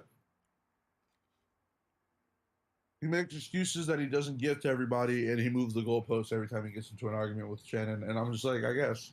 But you know what he does that with the most is fucking the Spurs. Ooh. Michelle Beadle, hold up. My dad hates Michelle Beadle because he's like, I don't like a homer, bro. Like, you can say, hey, like, that's my team. Like, I like them. But she like, showing favoritisms is something that my dad's like, I can't get down with commentators that do that shit. Like, unless you're, like, commentating for the team, like, at the games, I can see you getting down for them. Like, okay, cool. Yeah, you work for the team, basically. But, like, it seemed like Shannon Sharp's, not Shannon Sharp, it seemed like Skip Bayless when Timmy was on the Spurs, he's like, oh, the Spurs aren't going to lose. They can't lose. They're too good. No. And then they lose. And he's like, oh, they had this going on. Zaza slid under Kawhi's foot. That's why they lost. I'm like, bro, the Spurs were not beating the Warriors that year. They might have won game 1 with Kawhi, but they was not winning that series with Kawhi. Just saying. They might have got 4-1 or 4-2'd. It was not happening. Nah, it's not happening. That was not happening. I'm just gonna say that out loud. All right, we're done with the diabolical hater. Yeah, I'm sick of him. Cause I just picture him wearing them Jordans and saying I cannot lose in these. Yeah, but you lose almost every debate you get in, so I guess it's not really working for you the same way, is it, bud? I mean, he said that Manny Pacquiao was a better fighter than Floyd Mayweather. That was lies for like 20 years. Oh my god, dude. Now I'm considering moving our third topic to like last because I want to hear Braun just go off. So I think I'm gonna do that. Okay, all right. Oh. Oh shit, All right, it's so, coming. All right, so who had the would you rather? Whose would you rather was this? It was Jimmy Butler, right? Yeah. Who had that one? Was that you, Braun? I had the week with Jordan Poole, but like Jimmy Butler was your guy though. he was supposed to be, yeah. So I switched it. So do you still have that list for Jimmy Butler though? I don't have that. You know what? Hold on. Give me like 2 minutes. Let me see if I can find that list for Jimmy Butler. Because I can come up with a couple for Jimmy Butler, right? Like right off the rip. Well, give me yours because I wrote it down, but I don't even know where that notebook is because school and Okay. I just be tossing notebooks around. Okay. So would you rather Jimmy Butler or Jason Tatum? Jason Tatum. That was a hard one. I heard the indecisiveness on that one. Jason Tatum. What about you, Braun? Who you got? you know what? And I'm gonna tell you why after Braun answers. I'm gonna go Jimmy Butler because he didn't have 100 turnovers in the postseason. That is true. That's a lot. That's the most ever. The fuck you mean? Most ever. That's what, 5 a game for the amount of games they played. Oh, really? Something like that. Oh. That just shows that he do a little too much. He's doing it. As also, and Khalil will laugh at this because we talked about it a long time ago. Jimmy Butler till Jason Tatum gets a left hand. Damn. Yeah. Yeah. Fuck. That's tough, bro, because he pulls up going left. The fuck you mean? That just because you pull up going left don't mean you have a left. He showed to be trying to spin back to that right though. He sure does. and if you listen to the Draymond Green Show podcast, one of my favorite ones to watch, by the way. Just in case anybody's looking for it. Not even on some Warrior bias, just some of the stuff he says on there is like very raw and uncut, and I kind of can get with that. So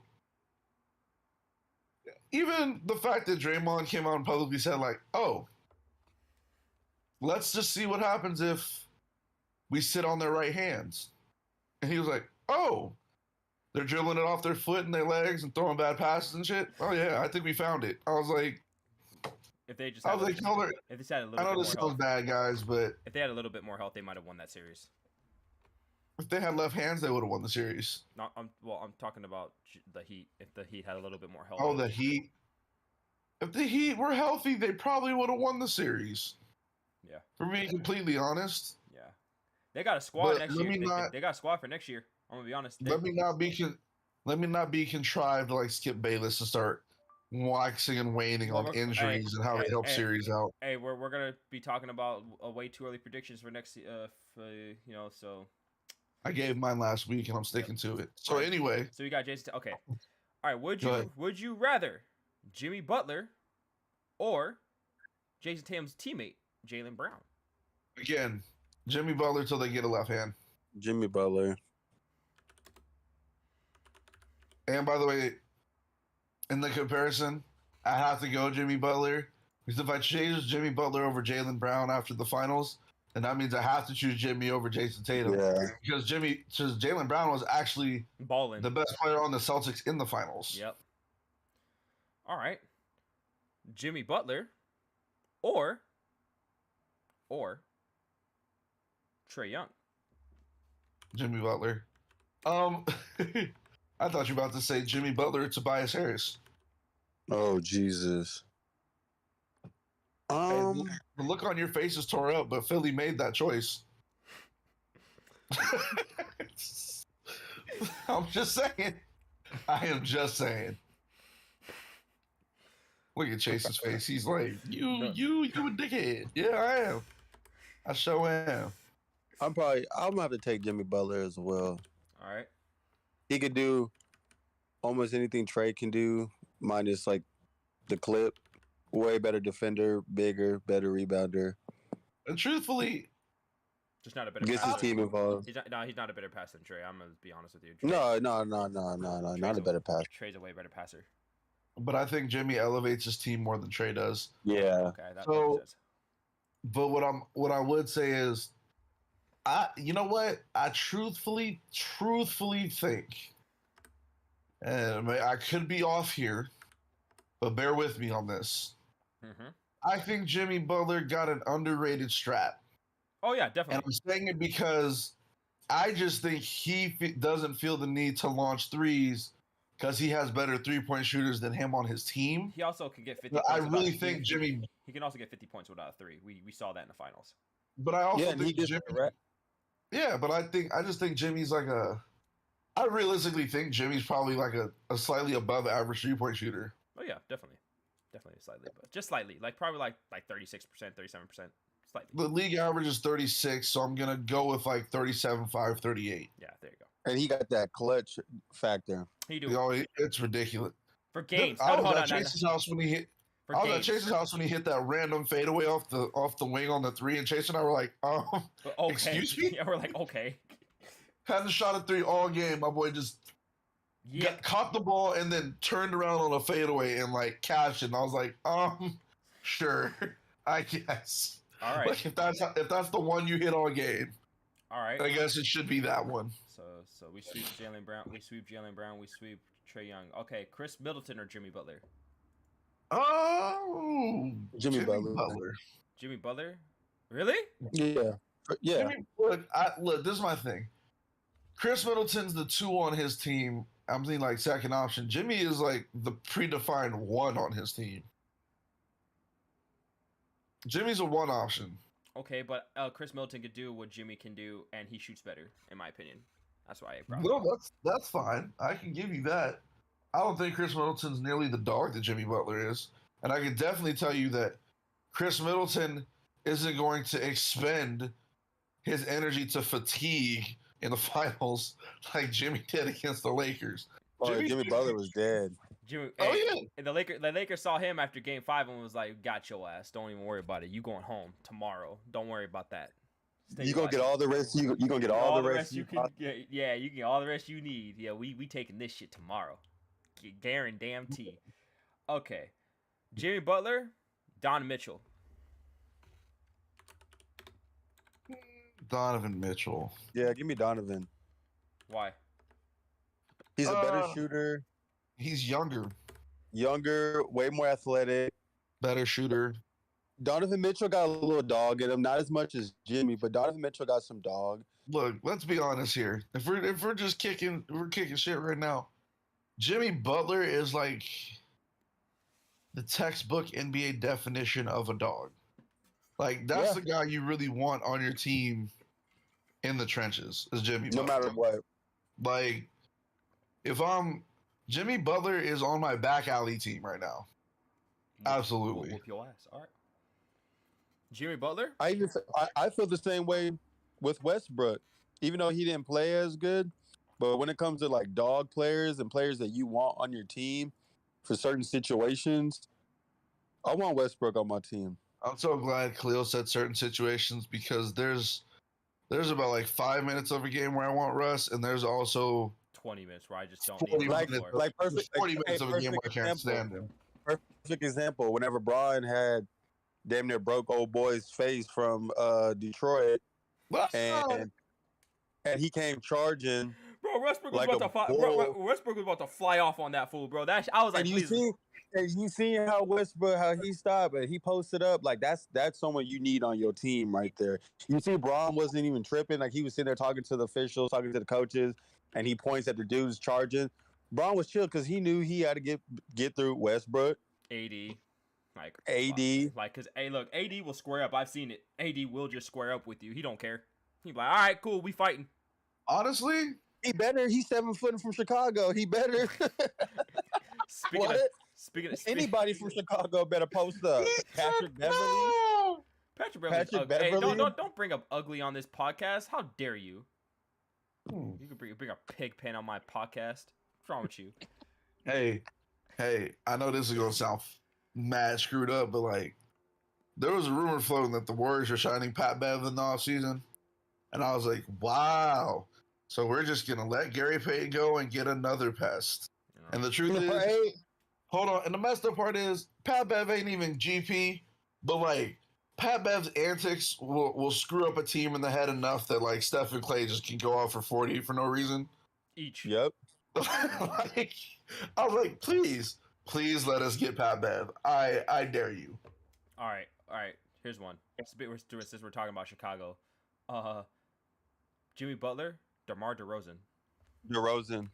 DeMar. You taking DeFrozen over him? Don't call him DeFrozen like that. Who are you, Skip Bayless? Don't disrespect that man. Yeah, don't you ever. And where's he from?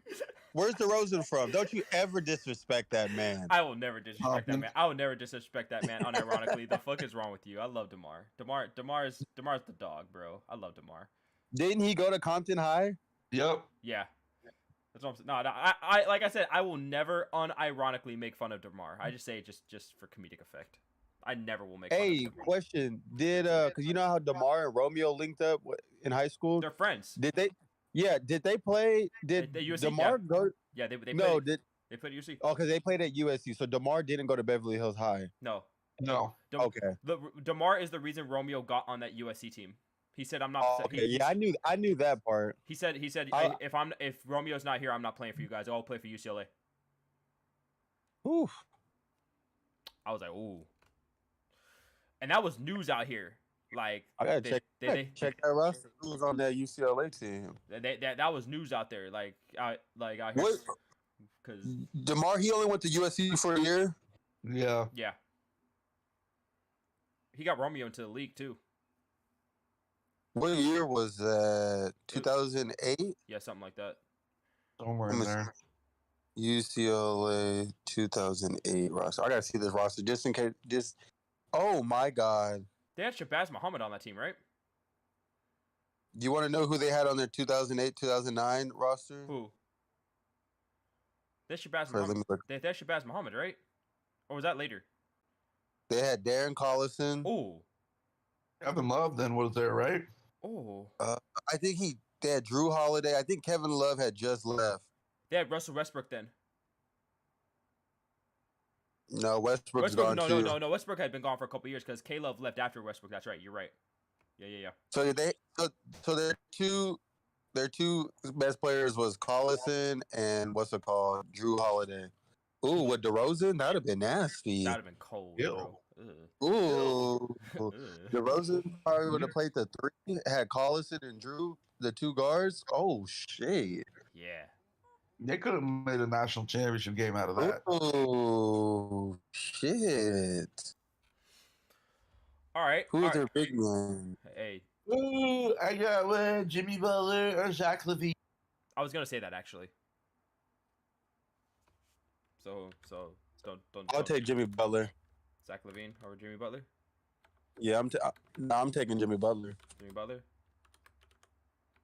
I got. Who Jimmy Butler or Devin Booker? Jimmy. You know my answer. Skill. Hey, look. I'm gonna say this. Skill wise, Devin Booker's a better basketball player. But overall, I'm taking Jimmy because Jimmy will actually beat your ass. Facts. Jimmy will actually beat your ass. That's wow. Am I wrong? Look, I could take Jimmy. Look. Jimmy Butler could fit in with the Bad Boys Pistons, and they would win a championship. Still. Really, my thing with Jimmy is I like Jimmy because Jimmy really got it out the mud as a hooper. Like really, you hear the stories about Jimmy? Amazing. How he had to send his he was sleeping. He had to send his Marquette letter in from a fax machine at McDonald's. Yep. Yeah. There's nothing about Jimmy Butler's story where I'm just like, oh God. Like, what the hell? Nah. I got one. All right, go for it. Jimmy Butler or Bradley Beal. That was next for me too, Bradley Beal. Jimmy Butler. I'm taking Jimmy because he's not an idiot. I'm taking Jimmy because Jimmy's gotten the team into the finals. Yeah, and Bradley Beal hasn't. Bradley Beal hasn't got. Bro, fuck that. Jimmy Butler's gotten every team he's been on to the playoffs. Yeah. You know what? Jason will probably laugh at me for saying this. Doesn't really matter who we put Jimmy against because the truth is, Jimmy's probably the most disrespected superstar in the league, and Jimmy beat a starting lineup with the 5 most scrubbiest of scrubs on the team. And said, what? Said, this is why you need me. What? Hey, that And sounds they like got traded for it. Hey, that sounds like some shit. That sounds like some shit I did in college, boy. You need me. What about Jimmy and Clay?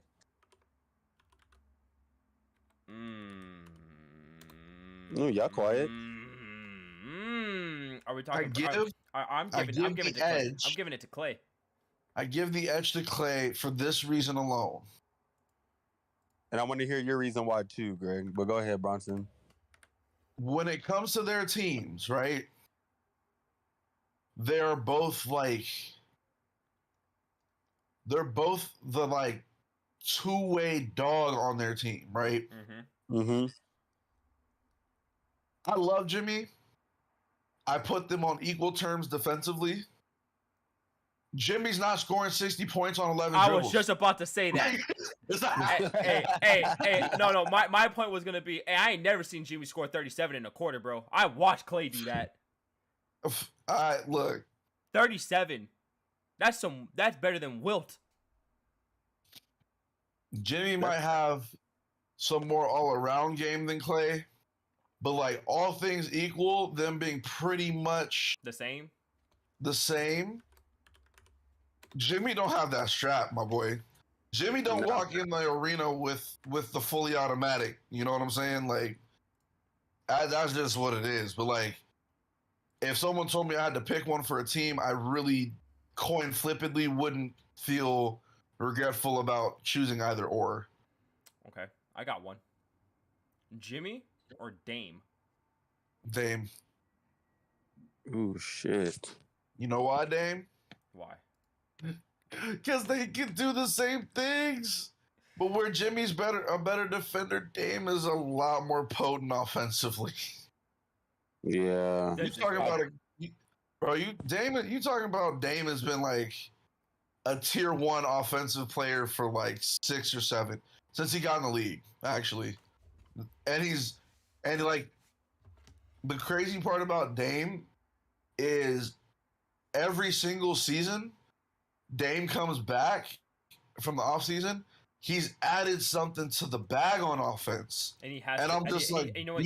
He started doing that after they got swept by the Pelicans. I mean, but even then he was adding stuff to his It was more pronounced though after that. Oh, well, it wasn't that it was more pronounced. Let's get honest here.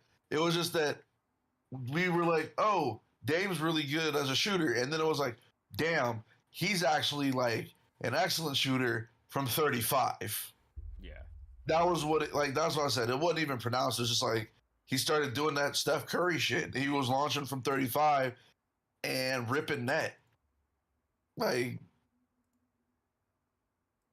we've all seen Dame not only get it off the bounce, he can get it off the ball. He's been athletically explosive and like cerebrally good. Yeah, he's gonna be. I think he's gonna be more cerebral now that he had that fucking injury though.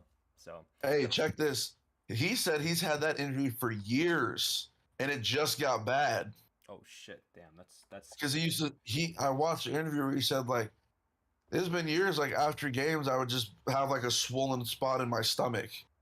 He's had that for a minute, and he was like, it just got to the point where it was just unbearable for him to like keep playing. I feel that. So let's all be scared because that means Dame is going to be the healthiest he's been in like 4 years. Good. I like hearing that though.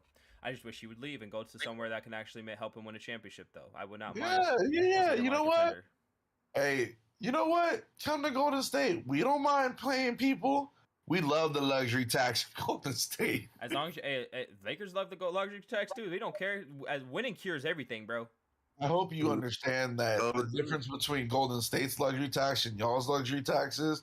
We pay our roster double for that luxury tax. We've been doing that for like since Shaq and Kobe, bro. It's like We've been doing that forever. our roster actually only costs 178 mil.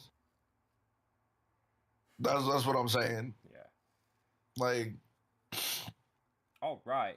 So before we get to our top tens, I want to know who's winning an NBA championship first, team edition. oh, so is this like would you rather? Kinda, but I want to know. Like, I'm gonna give you like a list of teams, and I want you to tell me who's gonna win a championship. Now, this week's topic is gonna be teams that have never won one before. Oh, that's interesting. So, Damn, I can't even double down on my projection from last week. so, But fine, Chase, if you must. so, I'm gonna give you 5. We got the Clippers. That was on my list right there. The Kings. Get the fuck out of here. Listen. You need I don't want to hear the rest of this list because you put the Kings on here. Did you put Sacramento on here? Did Doug Christie, Chris Webber, Mike Bibby, and Bobby Jackson all come back from dead, Chase? Are they all 20 again and re-entering the league on the? This fool Greg said the Kings. That fool's tripping. Is Peja Stojakovic coming back? Hey, the next time the Kings, back, dog. the next time the Kings make it to the playoffs is whenever Peja's son gets drafted. All right, look here. The Denver Nuggets. Can we take the Kings off and replace them? Because that's bothering me. The Brooklyn Nets. Okay. Or the Charlotte Hornets. Yeah, can we replace the Kings with the Indiana Pacers? Like, No. Honestly, this is wild. No, because NBA the Pacers just took like 20 years step back, bro. Like, no. At least the Kings are making moves to better their roster. The Indiana Pacers got rid of everybody. all right, I'm gonna go. Like, out of those 5 teams. Can we replace Sacramento with Phoenix? No, because I don't like Phoenix. They haven't won either. I don't give a shit. Fuck them. Why are the Kings on here? Because the Kings haven't been to a finals. Not as the Sacramento Kings. Maybe as the Cincinnati Royals, but I'm talking about the Sacramento Khalil gonna Kings. laugh at me right now. They haven't been to a finals. Why are they on this list? They're not even close. I mean, Denver hasn't been to a finals Why either. why are they even a franchise anymore? Ooh. Just cut that franchise out and just split the players. He said take Sacramento and move it to Seattle. That's what he said. But honestly, hey, I'm with that. Take the Clippers too. You can combine the 2 rosters and like do whatever you want. Just get rid of both those teams. Get them out of LA. I'm gonna be straight with you. Who's winning the championship first out of those 5 The teams? Clippers. I would say Clippers. the other team. I said I put the Nuggets up there too, bro. If Look, a healthy Clippers squad. A healthy Nuggets. If you go squad. look at their roster right now, they're about the most poised team in the West. Wait. Did you see a healthy Clippers team, bro? Look here, man. They call Anthony Davis street clothes, and he's been playing more games than Paul George and Kawhi since they both all 3 of them got to LA. Hey, look. To me, everybody in LA right now is very injury prone. Everybody in LA is one bad practice from just having a completely shit season. But, big but,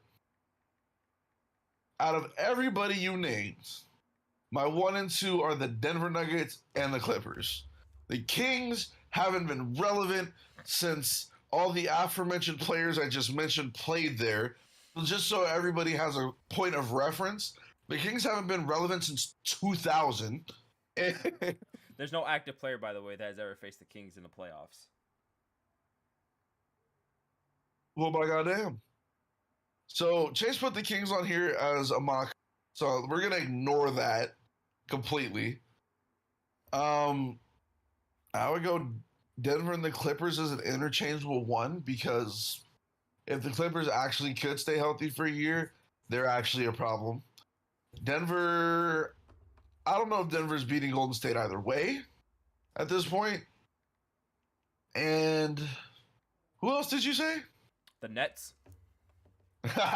Next. Fuck.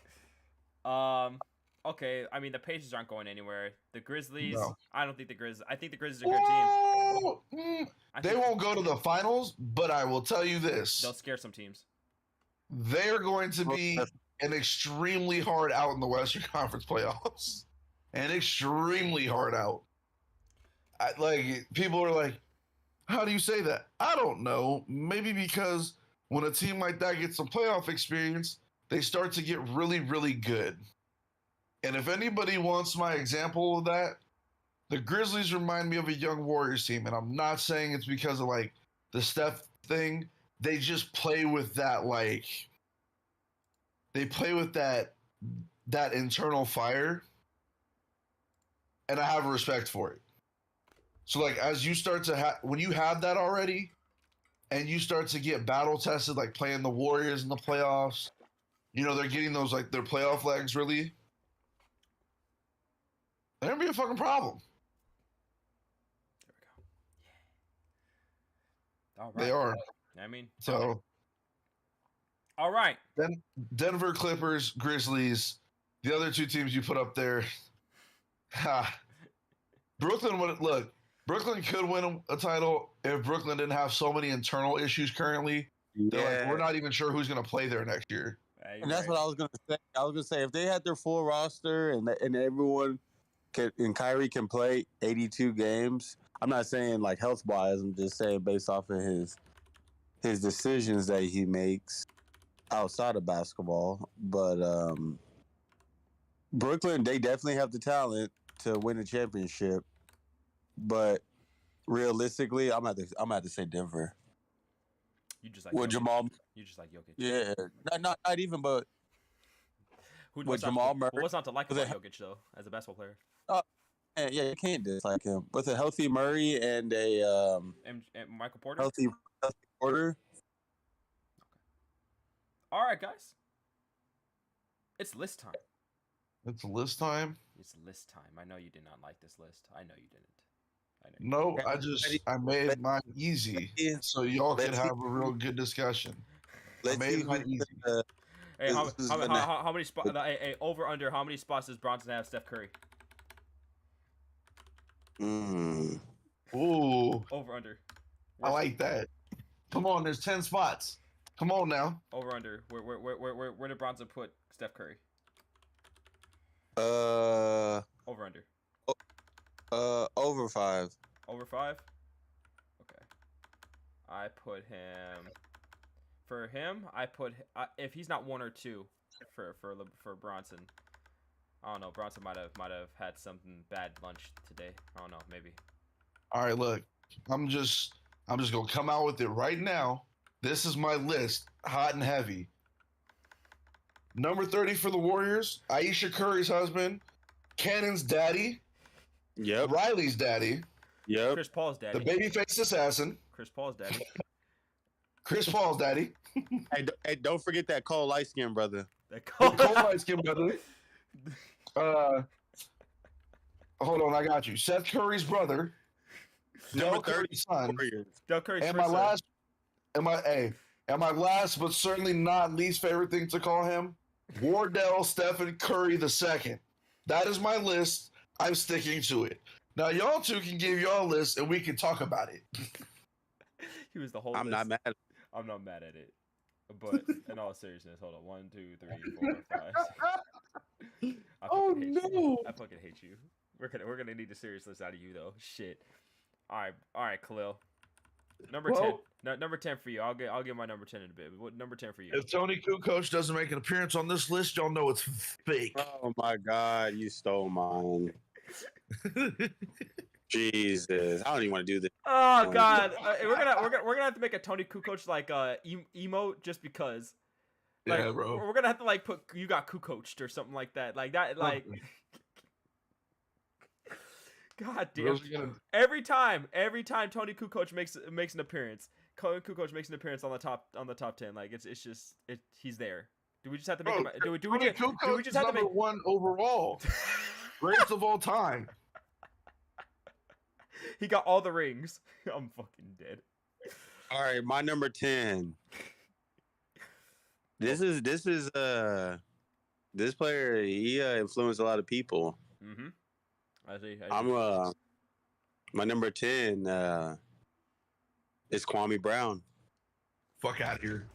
for being the worst number 1 pick of all time. Oh, I don't know about that. Anthony Bennett probably takes that cake. I was about to say that could be a dead heat tie.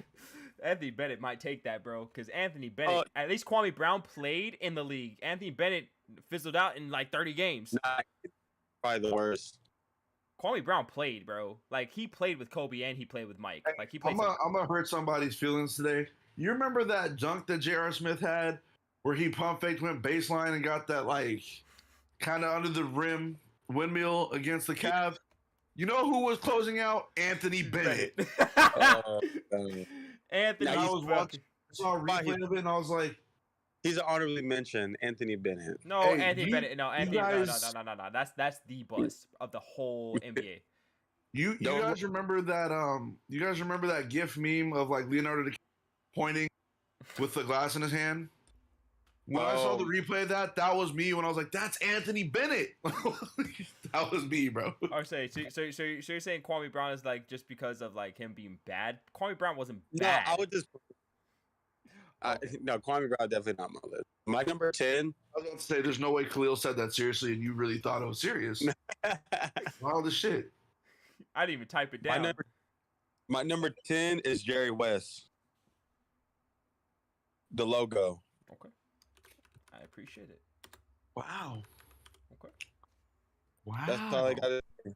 The logo. I had a tough time. It was between for me, from like the number 10, it was 3 players. It was him, Pistol Pete, and the guy I actually ended up taking, which was Tim Duncan. Because Timmy, as soon as he came onto the Spurs, they were winning championships.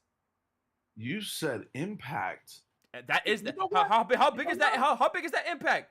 You step on as soon as you step on the floor for a team, you win. I think Timmy. Hey, low key, if you putting Timmy at 10, I think it's a little low.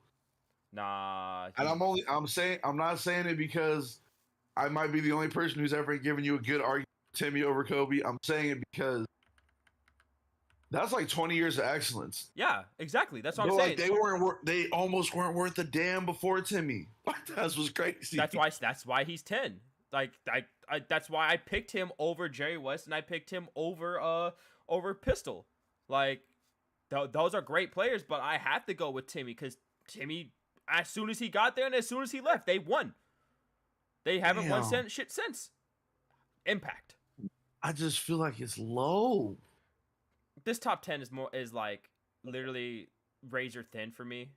I'm gonna be very honest. I know. That's why I said I feel like it's just low. Well, wait till you see who I have. Like, wait till you see who I have above him. So you're gonna I guess I just feel like it's low because Timmy came on the scene in like 20 years of excellence. That's wild as shit. Most dudes can't even get a year of excellence in the league. You're right, but Bronson, who's your actual number 10? I know you talk about Steph, but who's your actual number 10? Don't be like this. Don't be like this. Just you really making that terrible. Like, come on. Oh my god. No, actually, my number 10 impact player is actually Scottie Pippen. So Tony Kukoc. Well, look, I mean, I could have given it to Kukoc, but Kukoc wasn't there for all 6 rings. He was there for the last 3. So Scottie, all right, Scottie. It has to be Scottie. Okay, defense is because of the defense and all that shit. You know what it was? It's just like Scottie. I feel like when the Bulls went and drafted Scottie, I don't think that they envisioned it being what it turned out to be. Because he wasn't really looked at in college. He was.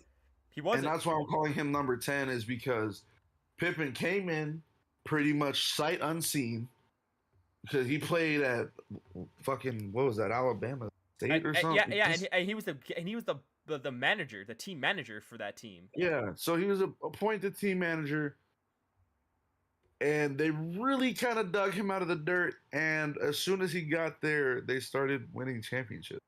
Yeah, so like Scotty's my 10. All right, my 9, Shaq. Shaq. Bro was on the top 50 team as a rookie. Well, I would contend all time. Look, but this is my thing. I would also contend that was a little premature at the time. It's kind of like putting like certain active players on the top 75 when like their careers aren't done. James Harden. James. Chris Paul. Damian Lillard. Like a lot of like I understand certain active players, right? Like a LeBron, he should be there. Like obviously act like the no one has that resume, right? Right. Like no one. Right. Take like three average players to even try to equate to what LeBron does. Like I understand Steph being on there. Yeah, because once again. But like like there's certain current players I understood, but like as a rookie, like if they had put a rookie on there, I'd have been like, what in the hell? I would have flipped out because I'd have been like, they did. Of all the dudes who have an actual resume, you put a rookie on there? And they did. They put Shaq up there. I was like, bro, what the fuck? That's crazy. But yeah, Shaq, no. But just think about it. Shaq, like, bro, what the fuck were you doing with Shaq when he came on the floor? Hoping he missed free throws. You hope he missed the free throw. You hope he missed the layup as you fouled him. You hope he didn't take you on an elevator ride. As soon as Shaq stepped on the floor, bro, the fuck were you doing? You were moving out the way. That's what you're doing. Ask David Robinson. Ask David Robinson about getting dunked on by Shaq. Move or you will be moved. Moved or you will be moved. Impact. Won 4 championships. Playing just like that. Although I will say he got carried by Dwayne Wade in this last one, but that's neither here nor there. Let's be honest though. That's neither here nor there. I'm just gonna put that out there. Well, no, that's like that was old. Shaq had the blessing of playing with the number 2 and number 3 greatest 2 guards ever. I contend that Kobe Bryant was the number 1 greatest, but that's my own solitary opinion, and it might be wrong to a lot of people, but I don't give a fuck about a lot of people's opinions. Keep it to yourself. Fight with your mama, not with me.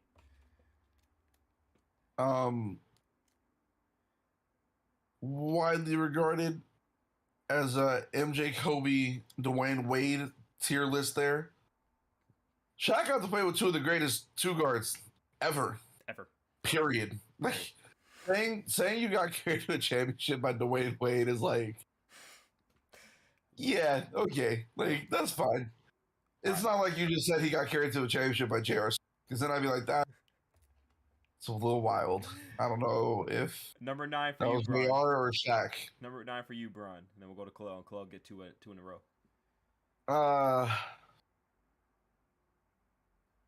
With much thought and consideration, my number 9 has to be Dr. J. Ooh.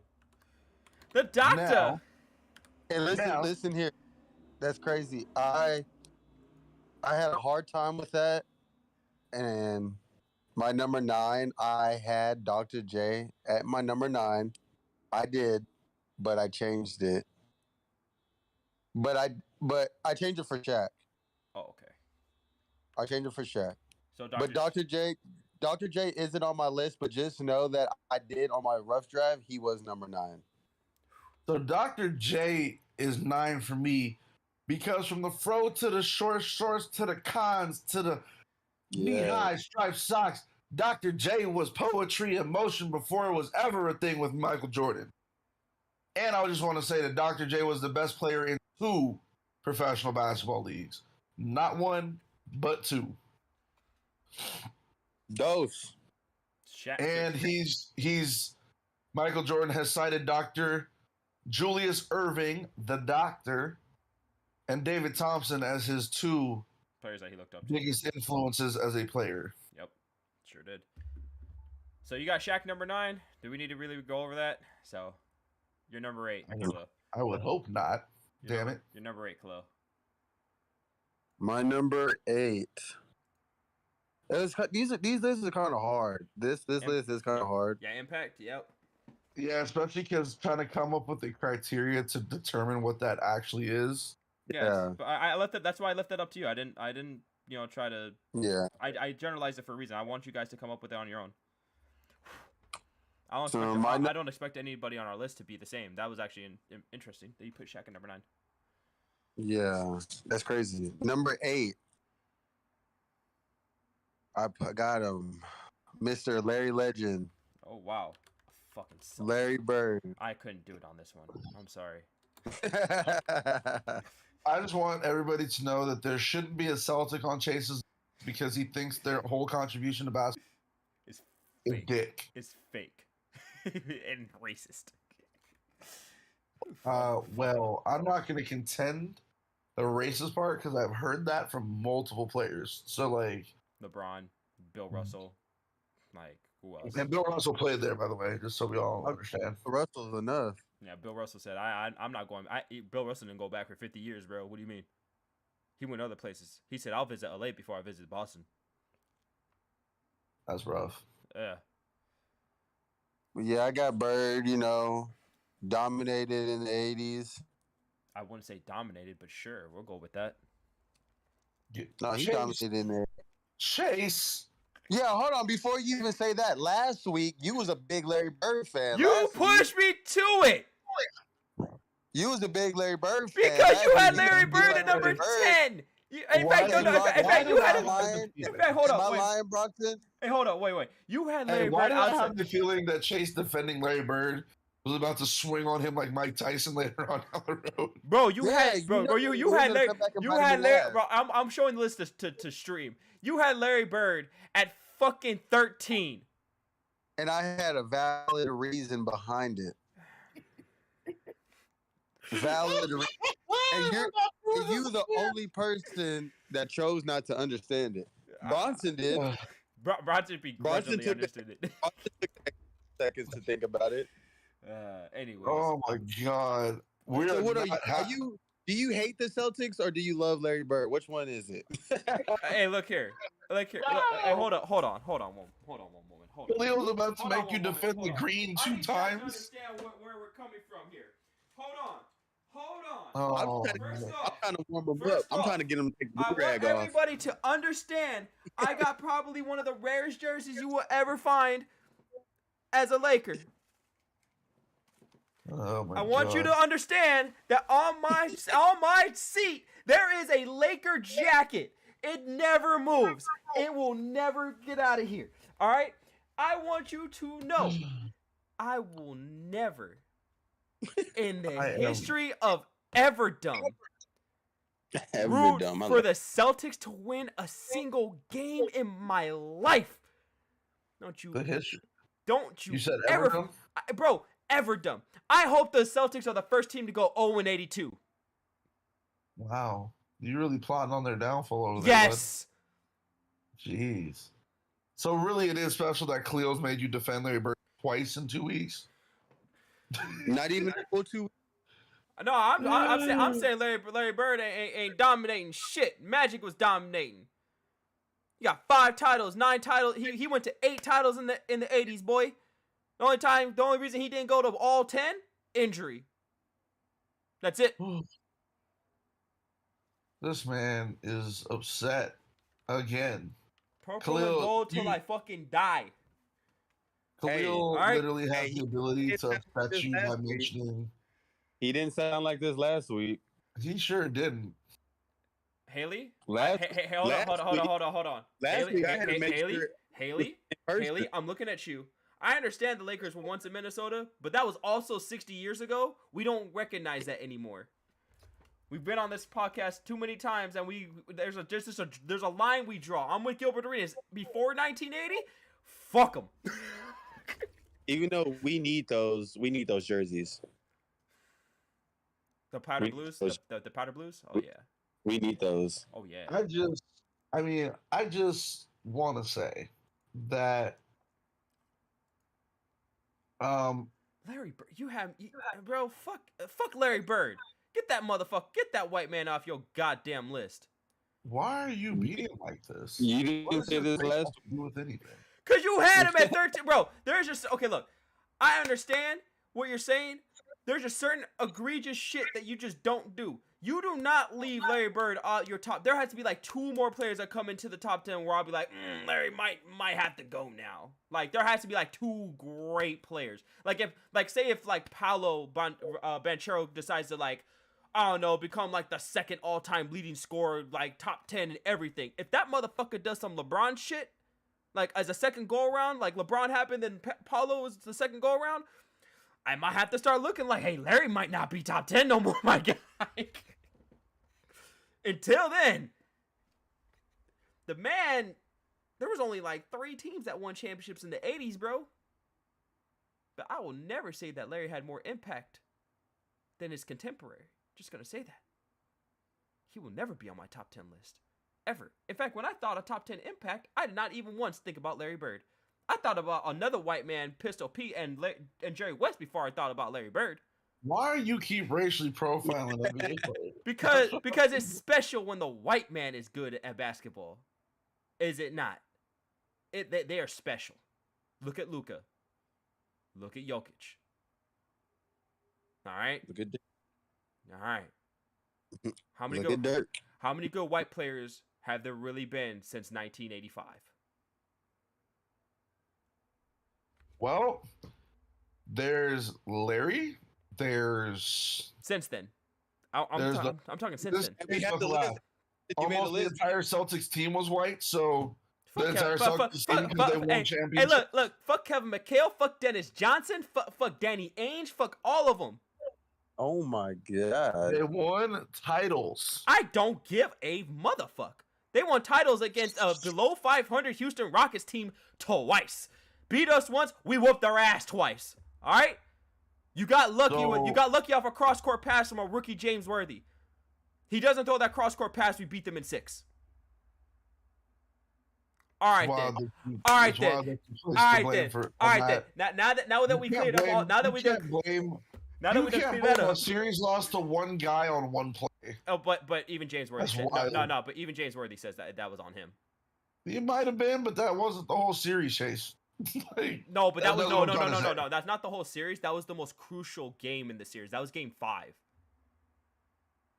But it's not the whole series because you could have. But they were going back to What did Kobe say to they were going back What to did Kobe say to Boston. the Sacramento Kings? Yeah, but they were going back. Yeah, they might have given it. They might have tried to given us a game, but they won the next 2.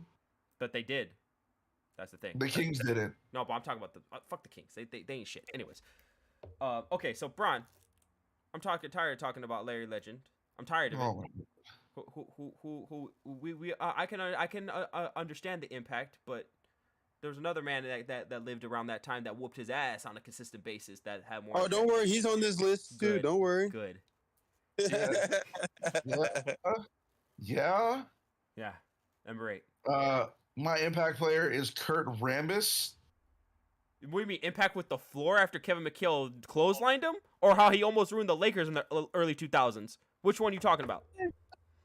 Ow. You know, Khalil, I said that as a joke, and Chase really took it there. To the floor, Chase? He's sweating. Jeez, my guy. Relax. We all know Kevin McHale's cooler. Oh, I just gotta. Oh my god! I hate you, bro. Chase's hate for the Celtics is so fervent. It's almost like the equivalent of walking into the devil's. It's like wow, you just harbor so much of it. Fuck him. Look here, man. Okay, back to what I was talking about. Number 8. It's my number 8.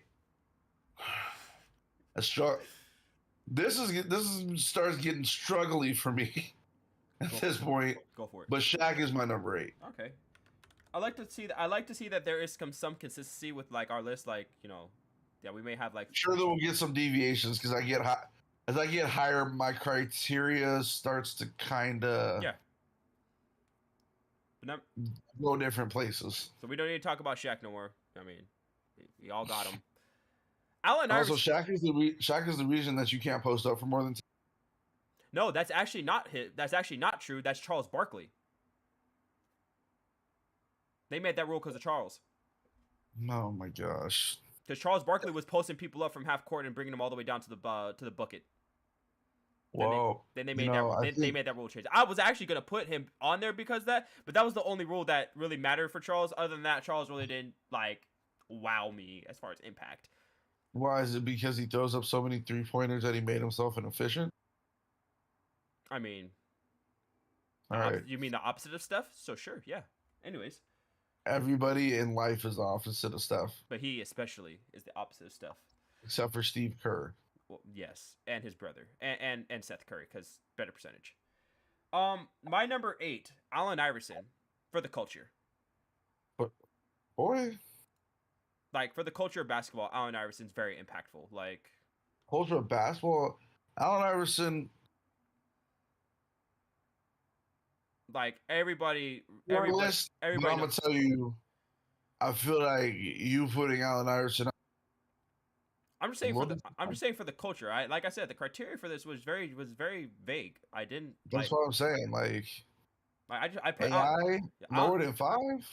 well, yeah, you're gonna see who Oh, I yeah, have. sure. You're gonna see who I have above him immediately. You're gonna be like, oh, never the fuck mind. It will maybe we'll see. All right, Braun, Khalil? Braun, number 7. Chef. Khalil has it.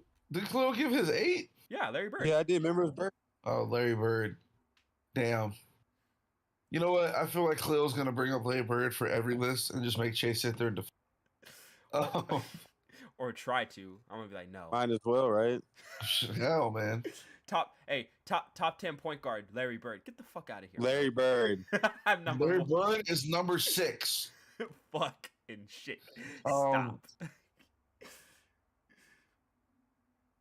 Wait, we're on 7. 7. Yeah, we're yeah. on my 7. Bronson, 7. I'm going to go little outside, but I think he fits in well here. Which is? Hakeem Olajuwon, Oh. Okay.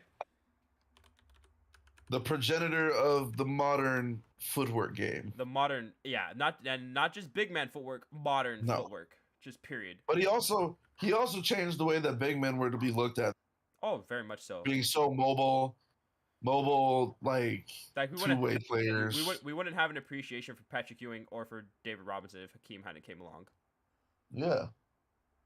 Because Hakeem is really that good. I love Hakeem. I one of my favorite players, one of my favorite people that I've ever ran into like that was a celebrity or like a professional basketball player. He's like probably one of the best people I've ever met. Hakeem The dream. Hakeem to me would be prototype 1, since we talk about that kind of stuff. Yep. Hakeem to me is prototype 1 of a modern. I can. He Yeah. has the footwork. He didn't necessarily have to post you up, but he could.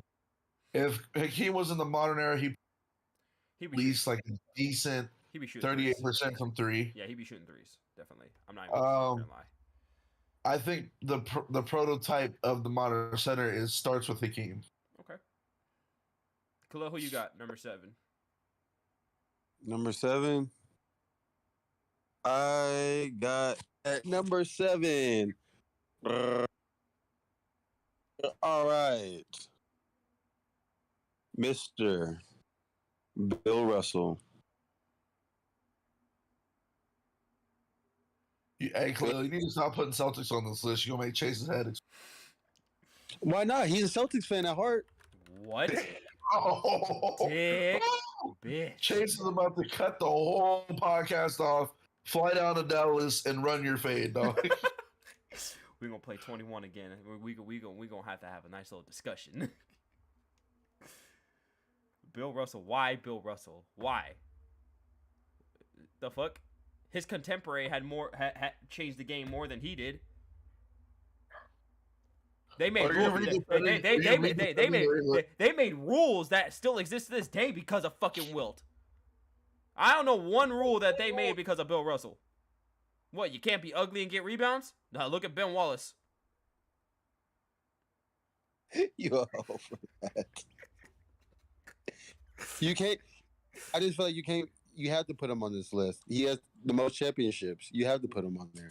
Doesn't matter what. Like you were saying last week, how I didn't put Bill Russell on my list, or how low I had him on my list last week. Okay. And the whole argument was because of championships. Yeah, that really cuts a lot of shit out. I agree. But still, Because he has 11 of them things, boy. yeah, 11 of them. 11 of them things. I feel Wish he was in purple and gold when he did it, but shit. My dad would have been the happiest motherfucker on planet Earth. And back to my whole argument about Wilt being 15 on my list. And I didn't argue with you with that though. We have had discussions about it, so I'm not gonna argue with it.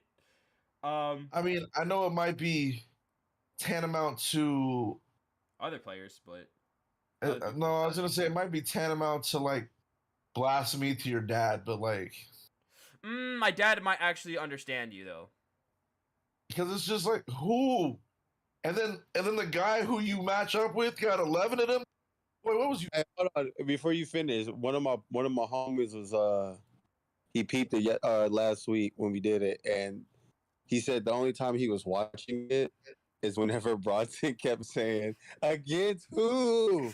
Against who?" Yes. Against who? I have clippable audio. Yes. Like yeah. Will Chamberlain had 56 points, 40 rebounds. Against who?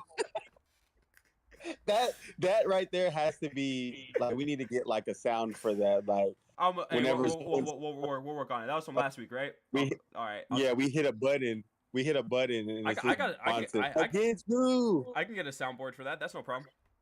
We need that. We need the against who? I'll talk. All right. You know what? I'm gonna hit up Quacks and say. I'm telling you, dog. Like, I just someone at work was like, well, people got like Wilt Chamberlain in their top 10. I'm like, I can't do it again. Because who did he do it against? This is by far probably like my favorite thing about the podcast is listening to Bronson talk about who the Wilt against. Like against who? It's funny, like it's funny as hell, but like Bronson is not lying. No, he's not. And then like you saw, like I know y'all seen that clip when it was literally Wilt Chamberlain and who was it? They just kept dunking him. And was it Kareem? Sure. It's Kareem. It was Kareem, and they literally that was the highlight. Them two just dunking on each other the whole entire time. I mean, because what was Kareem gonna do? Skyhook him, bro? That you know what's crazy about that game? That was the game that Wilt actually blocked his skyhook. Yeah, but here's the thing.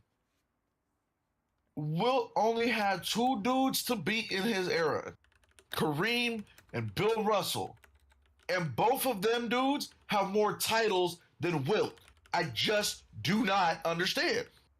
I don't get it. We need to get. I gotta put that down on the for notes for the merchandise. We gotta get the shirt, and on the back it's gonna say against who. Hey yo, you know what? Hey, you know what? That should just be the basketball like shirt, like against who? Against who? I'm just saying, it doesn't make sense, and like. The more people talk, like, and they don't even, like, they know about the podcast, but, like, some of them have seen it, some of them haven't yet. But, like, it's just, the more people talk to me about the Wilt thing, the more reasons I come up with that he shouldn't be in the top 10. Like, that's what's killing me about this thing. I came up with my own, and then people keep giving.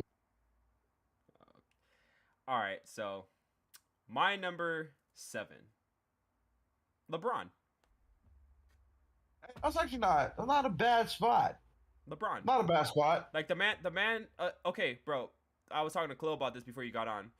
The Warriors were the first team since the 1957 Celtics to go to 5 straight championships. LeBron did it for 8 on his own. Yeah, and it's massively impressive. Like, and it's crazy. That's a massively underrated stat. Like everybody's like, oh, he went to it like it was the Eastern Conference. Like, bro, do you know how consistent and how dominant you have to be to? Because what I told Khalil was that, or I before. flash back to this. Part of the reason we all think the Eastern Conference is weak was because of. Because of what? Just to be honest with you. Because of what? Not that it was always weak. It's just LeBron was that good. LeBron dominated the Eastern Conference like what, a decade? Oh, a decade and a half? That's what I'm saying. Like, part of the reason we think it's weak in the new era is because LeBron was so good. Well, I also credit it because I don't know if you were catching the podcast before Khalil got on. I was on for like a couple minutes. I was going through like some Instagram stuff, like some posts and just talking about it. The reason that LeBron, I feel like the reason people talk about the Eastern Conference being like the weaker conference is because there was a power vacuum after Mike had left the second time, and LeBron filled that power vacuum. Okay, keep going. So after Mike left, there was a lot of parity in the East. Like after Mike left, the Pacers went to the finals, the Nets went to the finals, the 76ers went to the finals, the Pistons went to the finals, the Cavs went to the finals. Then you had the Magic, the Celtics, but after that, it was done. LeBron went to 8 straight finals, bro. No one was beating him. He figured it out. And he was the best player on every single team that he took to the finals. Period. Like he is that dude. Yo, for this stretch up until he saw Steph and like Clay and all, like Steph, like the Warriors are the better team, without a doubt. They're the better team, but the best player that took the mantle as far as like who was the best player in the Eastern Conference after Mike had left was LeBron, because we weren't talking about Chauncey Billups, you know, as good as Big Shot was. We weren't talking about, you know, Jason Kidd, even though he was on the Nets for like a little bit. You know, yeah, we had our Vince Carters, our Tracy McGrady's, you know, we had all these other cats, but no one had the consistency and the staying power that LeBron had. Like, it's eerily similar to Mike, how dominant he was in that conference. Will the Western Conference always be harder? Yeah, of course. Statistically, like, we have better records. 2006, 2007, we had 2 teams with 60 wins, you know, in a season. Like that, I never see that out of the Eastern Conference, ever. I've never seen that out of the Eastern Conference as far as I've been alive. A 60-win team in the Eastern Conference, I can't name one. Nah, I can't. I can't name one. I've seen many, but I've seen plenty of years where we have 6-2, bro, like the Spurs and the Warriors, when the Spurs were number 2 and the Warriors were number 1 in, what was it, 2016? The Spurs had what, like 60-something wins? Like, bro, after the Warriors had 73, bro, that's insane. Facts. Like, you will never see someone like LeBron dominate a conference like that outside of like Kobe, which is why Kobe is way underrated now historically, and it pisses me off because Kobe did it for so long. He has the most wins against a 50-plus win teams in the history of the NBA in the playoffs, and he did it in that Western Conference. Yeah, LeBron, what he did, dominant, but he also, like I said, he replaced the power vacuum that was left after Mike. Because Mike was the best player in the Eastern Conference after Larry retired. After Larry Bird retired, he was the best player in the Eastern Conference. That's fact. That's why I said I think I like LeBron there or thereabouts. Yeah. Now my number. What 6. number you? That was your 6. That was my 7.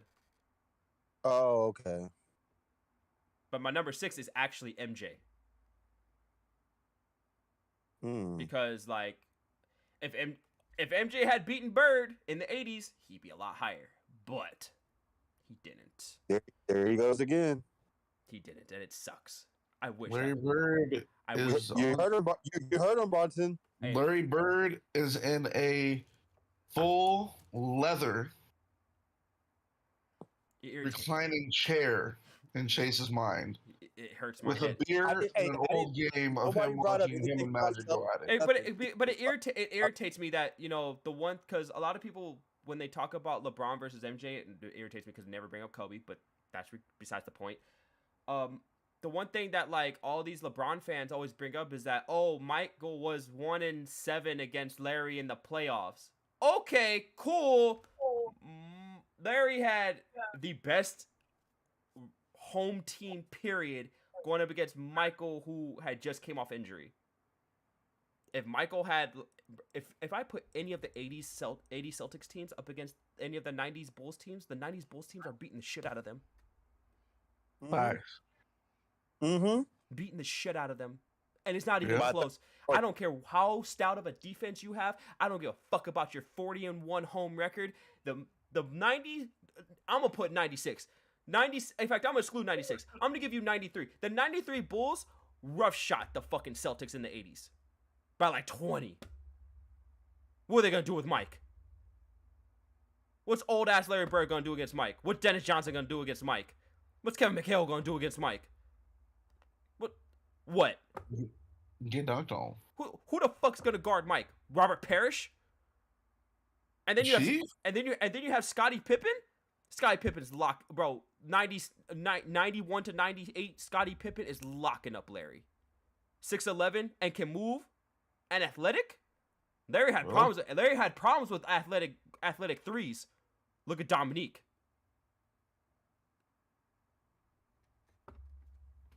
Nah, bro. MJ is up there because MJ speaks for itself. MJ like did things that we hadn't seen since Wilt. Yeah. MJ was shooting mid-range You know what? fadeaways. Time out. I'm gonna say this. Stop bringing up Wilt. No, you have Stop to. No, it. whoa. Impact? You have to bring up Wilt. No, Yeah, you I do. don't. Yeah, you do. You know why? Yeah, you do. You know why? Why? You know why I don't have to bring up Why? Wilt and Impact? Why? Wait, hold on. Let me get ready for this. Let me get ready. Yeah, I need to hear this. Against ready. who? Go ahead. Against who? Against who? Trademark. God damn- Look, man. Against- Look. I'm on my shit. It looks like Bronson gonna have to get on his shit twice in this episode. It's gonna be 3 times. No, please save it. I don't want you to have to do it 3 times because Will is on my list. I need you to like save it. Save it. For me. Fired. Okay, save it. I'm firing now, and I'm gonna argue with your mama, argue with your daddy, argue. Look here, man. Against who? Against who? The 2 dudes that he would match up against have more titles than him. I'm gonna tell you right now. It has nothing to do with titles. I said impact, but I will say, as far as how he impacted, Dominated people. All right, Chase. I'm not talking about. I'm not talking about domination. I'm not talking about that. I'm talking about impact. Wilt's on my list, and when I give you the reason why Wilt is on my list and where he is on my list, it's not gonna be because of his stats. It's gonna be because of how he changed the game. Is it because he spit on that dude when he asked him how the weather is? That there? shit is hilarious. It's like- Hold on, you know what's funny about that story? He was in the elevator with Kareem, and he did that in front of Kareem, and Kareem was shocked. He was like, "Did you just?" Yeah, and that's why Kareem dunked all over that man's whole life, bro. And wrote a book about him, called him weak. That shit was so funny. I would have hit Wilt so hard in his nuts, bro. I'm talking about I would hit him so hard to where he would have had to bend down and he would have been eye level with me and I would have spit right back in his fucking face. Boy, who's number sick. Who's y'all number 6? Oh my god, what the? I had MJ. MJ number 6. Like MJ's whole career is about like how he impacted the league, how he took over. Like we have Skip Bayless constantly reminding us every day. Michael Jordan. The only thing that I will ever agree with Skip Bayless on is MJ's probably top 5 like impact and influential easily. My number 6, however, is none other than Cap himself, Kareem Abdul-Jabbar. Kareem at 6. Okay. Ooh, okay. I need to hear this. I'm a big fan of Kareem. Okay. Kareem got dunking banned in college. I mean, look. I want everybody to understand that I'm clearing this up. This is not just for the NBA. It's for basketball. Period. Yeah, that's why I'm saying. But Yeah. look, Kareem has an entire body of work that goes on off the floor. So, like, taking that into account, he's done the social work, right? Right. On the basketball court, Kareem got dunking banned in college, which I find it completely hilarious because they're like, "Ooh, you can't dunk." He was like, "Bet I got a sky hook too." Averaged 27 in college.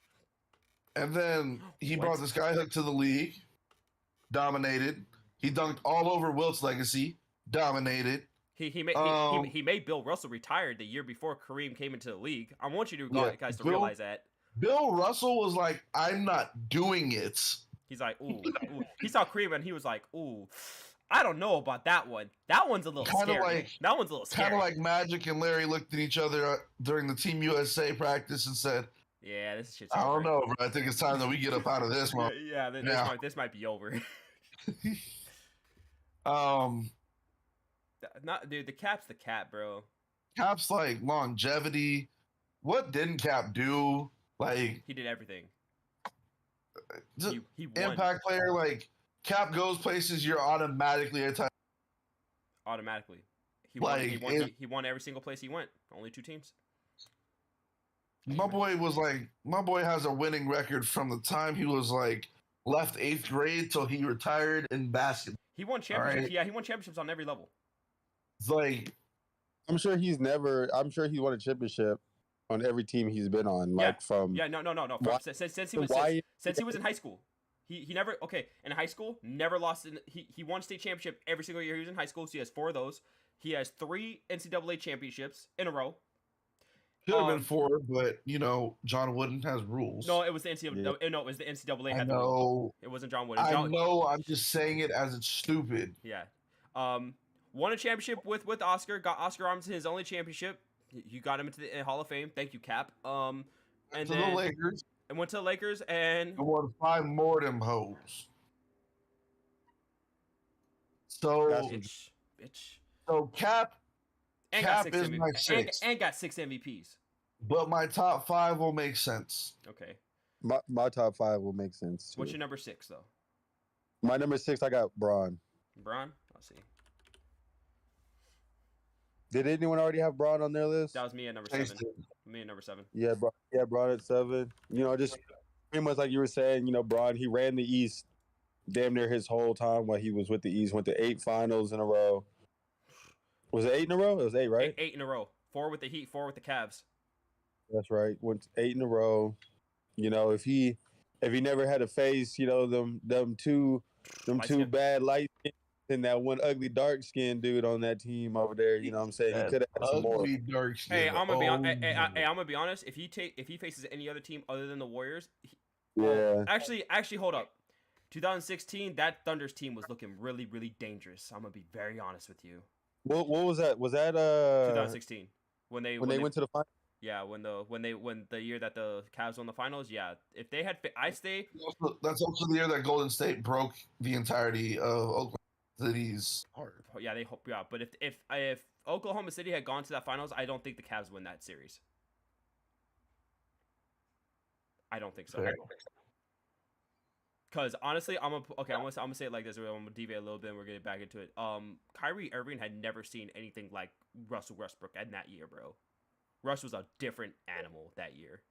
If Russell Westbrook had decided to just like be smart and play actual smart basketball, they beat the Warriors. If Kyrie Irving sees an athletic point guard like Russell Westbrook in 2016, Kyrie Irving might have shit himself trying to guard him. Yeah. J.R. Smith is not guarding Russell Westbrook back then. No. Yeah, but too bad that they ran up against them boys from Golden State. They let it get to Game 6. I told, you know what's crazy? I remember telling Braun, I was like, they let it go to Game 6. If Klay Thompson show up, it's over with. The series is done. I told Chase this. I was like, too bad they're going to let it go to Game 6, Chase. This series is over, and that was a game. That was in 3 game or 4. Yeah, I was in Game 3 or 4. I was like, oh shit. Chase was like, you think it's going 6? I'm like, yes. And Chase was like, they're down 3-1. I'm like, and If they go, I told him if they go game 6, the Warriors got this. Everyone in our basketball class is Hold on. like, what? I was like, Hold nah. on, bro. Hold on, Khalil. This is the story here. We were down 3-1. We were going into 5. After we went down 3-1, I was like, I told Chase in class, I was like, we're not going to lose this series. I said, if this goes 6, we're taking their soul. Chase was like, you'd have to get there first. I said, all right, bet. And I walked out of class. It was at the end of class. We won the next game. I walked into class. I said, you with me yet? Everybody in class was like, B, you guys are done. Chase was like, hey, that's his team. You got to let him have that. Gotta let him have it. I was like, okay, bet. I said, game 6 is next. I said, Clay about to tear their ass up. And what happened? Left. We came back after game 6, and I looked at everybody. I said, we won the series. He sure did. Oh God, I'm so glad we weren't in class when they lost that championship though, because they would have haunted you though.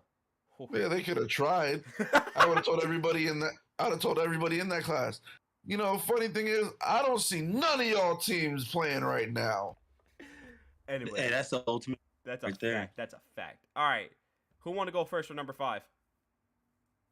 I'll go first for number 5. All right, who you got? The number 5 is none other than the answer. Ooh, Allen Iverson. Okay. Allen Iverson.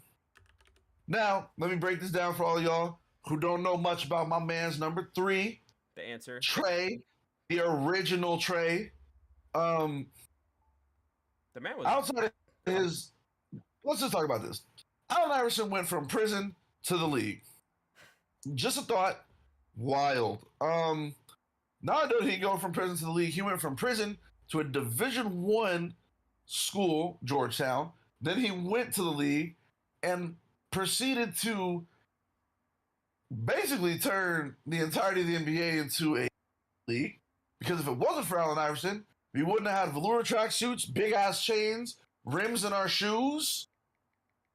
What didn't Allen Iverson influence pretty much throughout the 2000s? Cornrows. Well, yeah, you had white boys wearing cornrows, bro. Allen Iverson had white boys getting tatted, wearing sleeves, and getting cornrows. And wearing shorts almost down to their ankles. So, look here. I dare you. I don't even have to talk about this man on the floor because he was a complete and absolute monster. Terrorize people. AI is a terror. Terrorizing people. I saw a clip of Gilbert Arenas talking about why he would much rather guard Kobe than Allen Iverson. And he said it just like this. Because every time he's like, Kobe does his stuff in the offense. Like, if he gets it in the post, he doesn't like the look. Right. And then, Kobe's hunting his shot. And he said, sometimes it feels like. You need me to move it now? Okay, well, either that or I don't have a parking space when I come back. All right, I'll be right back, guys. Hold on. We can hold. I'll hold this point. Pause out real quick. Hold up. I can hold this point. Dad.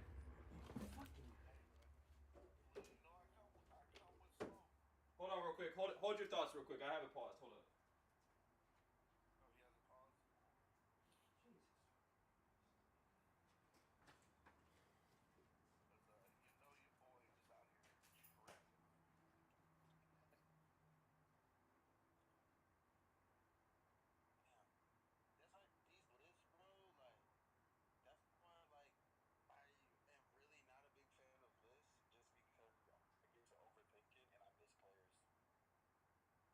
Yeah,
Start it up. Start it up. All right. Is it? Are we unpaused now? Yeah, we're on pause. Yeah. Okay, so I was gonna go back to Iverson. So what I was gonna say is, Gilbert Arenas said he would much rather guard Kobe than Allen. Right. Because he said Kobe will find his spots in the flow of the offense, and if he doesn't like it, he's gonna go and repost somewhere. He said Allen Iverson's gonna dribble, try to score on you. He doesn't like that look. Pass it, get it back, and attack you again. And pass it and get it back and attack you. And then you be looking at your coach like, sub me out, please. just straight burning you out at that point. I feel that. But like Chase said when he first brought up AI for the culture, I never seen a hoop player get his braids and his cornrows done while sitting on the bench by his mama. For the culture. That's real ass shit. That's for the culture. All right, for the culture. On top of which, I think AI might be one of the most beloved players in the league by other players. Ever, like, period. Like, it's like crazy. period. Like, and I've seen him on a couple podcasts. My favorite might be, if you guys haven't caught it, my favorite might be his interview for All the Smoke, where he talks about Kobe. He talks about Kobe, but he talks about other things. Yeah. He's just he's interestingly like humble for a guy whose bravado seemed to border on like narcissistic arrogance as a player. So, yeah. I mean, but that's just the type of player he was. That doesn't. But he's also earned that, by the way. And this is going to be the first time where I talk about. This is going to be the first time where I get into things like and like what this did outside of basketball. Right. AI had a whole line with Reebok. Not everybody's privy to this because Reebok hasn't really been a relevant shoe company for a long time. It's trash right now. But I wouldn't even say it's trash now. I just they're retroing AI stuff, and so like I'm like yes. There's gonna be an episode on here where Bronson dives into basketball sneakers and the iconography behind some of them. But just before that happens, like right now, I can tell you they retroed the AI Answer 4. And for all of you who don't know what shoe that is, it's the shoe that AI wore in the finals against the Lakers where he stepped over Ty Lue. In fact, they actually just retroed the colorway he did that in. The white, what is it? It was the black one? It's black and white. Yeah, black and white. But like AI's impact on and off the court, man, like there are people out here right now, just in case everybody's wondering about impact, who believe AI is the best player to ever play in the league. Like, granted, it's an opinion, and these are actually people I don't really argue with about it because AI was one of my favorite players, still is, to this day. And like, I had AI shoes. AI made that headband with super tatted like chains. My boy. We talking about practice. They're talking about practice. Not a game. Not a game. We talking about practice. AI's an icon, dog. Like, yes. That's my number 5. Impact. Khalil. 5. Number 5. Dun, dun, dun, dun. Peja Stojakovic. I got Kareem at number 5. All right, for sure. Okay. Yes, sir. I mean, you don't really need to do any explaining about Kareem. Nope. Mr. Do It Everything himself. Everything. All right. My number 5. I don't like that pause at all. I don't like that pause. We got to say number 5. This is my number 5 right here. We got to say number 5. No, your number 5 is Kareem. This is my number 5. I mean, no, that's number 5. I'm tripping. Yeah. This is your number 4. This is my number 5 right here. Yeah, he's my number 4. This is my number 5 right here. Kobe Bean. I based Kobe a lot of people in our generation based their game on Kobe Bryant. A lot of people. I based my whole basketball career off of Kobe Bryant. There, man, and if you want to say culture, every time you shoot a ball, anything into like a basket or something like that, it could be a ball into some trash. You could, bro. In COD, they call it Kobe. People, you cook a grenade, throw that bitch Kobe. You know Kobe. You shoot some off the wall shit. You make that bitch Kobe. You know, the whole world cried because of Kobe. The whole world stopped. Oh, shut down. The whole world Yeah, stopped Right. because of Kobe. Yeah. The whole world watched Kobe's last game. The whole world knows about 81. Like, We all know whenever he has, what is it, 63 against the Mavs over the first 3 quarters? hey, bro, go to China. Yeah. Who's the most popular player in China? Stephon Marbury. If I was you about to really want say- to get honest about it, I was about to say that stuff. don't. I know where you were going with that, but like Stephon Marbury might actually be the most popular U.S. player to ever play in China. Dead ass. They got a statue to Stephon Marbury in China. I know because he won the most, but I'm talking about like NBA player that actually stayed in the NBA. Stephon Marbury was an NBA player, Chase. Did he stay in the Don't you NBA? disrespect that man like that. Did he stay in the NBA? All right, that's why. That wasn't because of his playing. That's his attitude. Oh well, oops. Get a better. Hey, absolutely not. No, you're not finna disrespect Stephon Marbury like this. No, I'm not disrespecting Stephon Marbury's game. Stephon Marbury had game, but Kobe Bryant. You're not. Kobe Bryant has the most popular shoe over in China too. I give you that. I agree with that. But Stephon Marbury is definitely the most popular player in China. Kobe Bryant has the most popular basketball shoe. Period. Actually, Yeah. The problem with it is availability, but we'll get into that one. that's just availability. That's availability now. Like Bronson and I know Khalil is too, even though he and I haven't really like. but Kobe, bro, like Bronson and Khalil are gonna hop into a sneaker driven episode on this podcast one day. hey, I'm about it. Because- I'll just sit there. I'll sit because- back and watch. It's great. Because Khalil, it is completely my fault that Chase ever started buying sneakers like that. Completely my fault. And I don't apologize for shit. I have like 2 whole walls filled with sneakers because of this man, my guy. It's my fault. All right, number 4. Khalil said Kobe. Yeah, Kobe was my number 4, Mr. 81. Kobe. Remember, Mama, there goes that man. Oh, yup. That whole entire phrase was because of Kobe. So Mama, there goes that man. Mark Jackson, Mama, there go that man. That's a bad man. The Black Mamba. That crazy the motherfucker. deadliest. The deadliest. Brian. Well, Brian, who you got? my number 4, none other than the Magic Man. Wow. Okay. Hmm. We getting there. See? Yeah. Hey, I was talking to Khalil about this.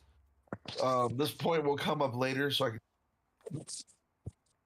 Magic Johnson made the Lakers permanently relevant. Hold up. Wait. Magic Hear Johnson him out. made the NBA permanently. All right. Yeah, but who'd he play for? Okay, cool. But he could have gone to any team. But who'd he play for? True. No, he was drafted. Yeah. I Who know. did he play for? I know. Okay. By the way, the Lakers weren't that good when he got there. They got good, partially because that man is transformative. Yes, sir. All right. I'm just adding. Alright. I'm just adding to his impact. He made the league a permanent fixture in American and world culture. Because without Magic, the NBA is not fun. And without his counterpart, that was basically his arch rival, because you have to give a hero something to overcome. You know what, Khalil? I'll just point this out. Funny how Magic became the hero in that scenario, as if these two weren't button heads in college. You better chill Right. out over there, sir. You better chill out with that narrative, sir. But continue. Hey, but Because you know what? The truth is, you know what? You know what? if they didn't go out and- The victors write the history, don't they? If they didn't go at it in college, the NBA would have never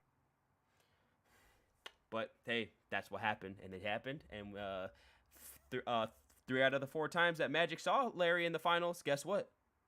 I'm including college. Guess what happened? What happened? What happened? Who won? You tell me. Who won? 85? 87? 79? Who won?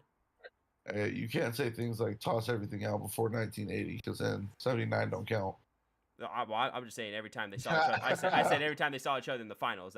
You had to bring up college because they saw each other in the finals. And Magic, as he said on Whitney Time on the show, I whooped his ass. Yeah, Larry. Larry got the Rookie of the Year, but I got Finals MVP, the only rookie to ever do that. I'm the youngest NBA Finals NBA Final MVP of all time. I was 19, dropped a 40 piece at playing every position. 48 and 15, boy. You said at every position. I didn't see Larry Bird doing some shit like that. I didn't see positionless basketball out of Larry Bird. I saw positionless basketball out of Magic Johnson in 1980. Show did. He did it without Kareem. In fact, I'll contend that if it had not been for Magic Johnson, Kareem would have left the NBA and became a social advocate. We would have only seen Kareem for 10 years. So, impact. Thank you, Magic. Thank you, Magic. You know who my 4 is? That light skin, that cold light skinned brother. Number 30. From Davidson. I'm gonna be quiet for right now. All the way from the Bay. The best 3-point shooter to ever touch hardwood, pavement, or any type of basketball court. Get the fuck out of here. Why? Derek Fisher. Hey, no. Hey, look here. I'm not talking about 0.4. I'm talking about 3-0. The chef, Steph Curry. I was gonna say he really meant Tony Kukoc. Yeah, I really meant Tony Kukoc because Kukoc. Who did he do it against? Against who? Against who? Tony Kukoc was playing some real players though. I don't like. Absolutely not. He played more real players than Will did.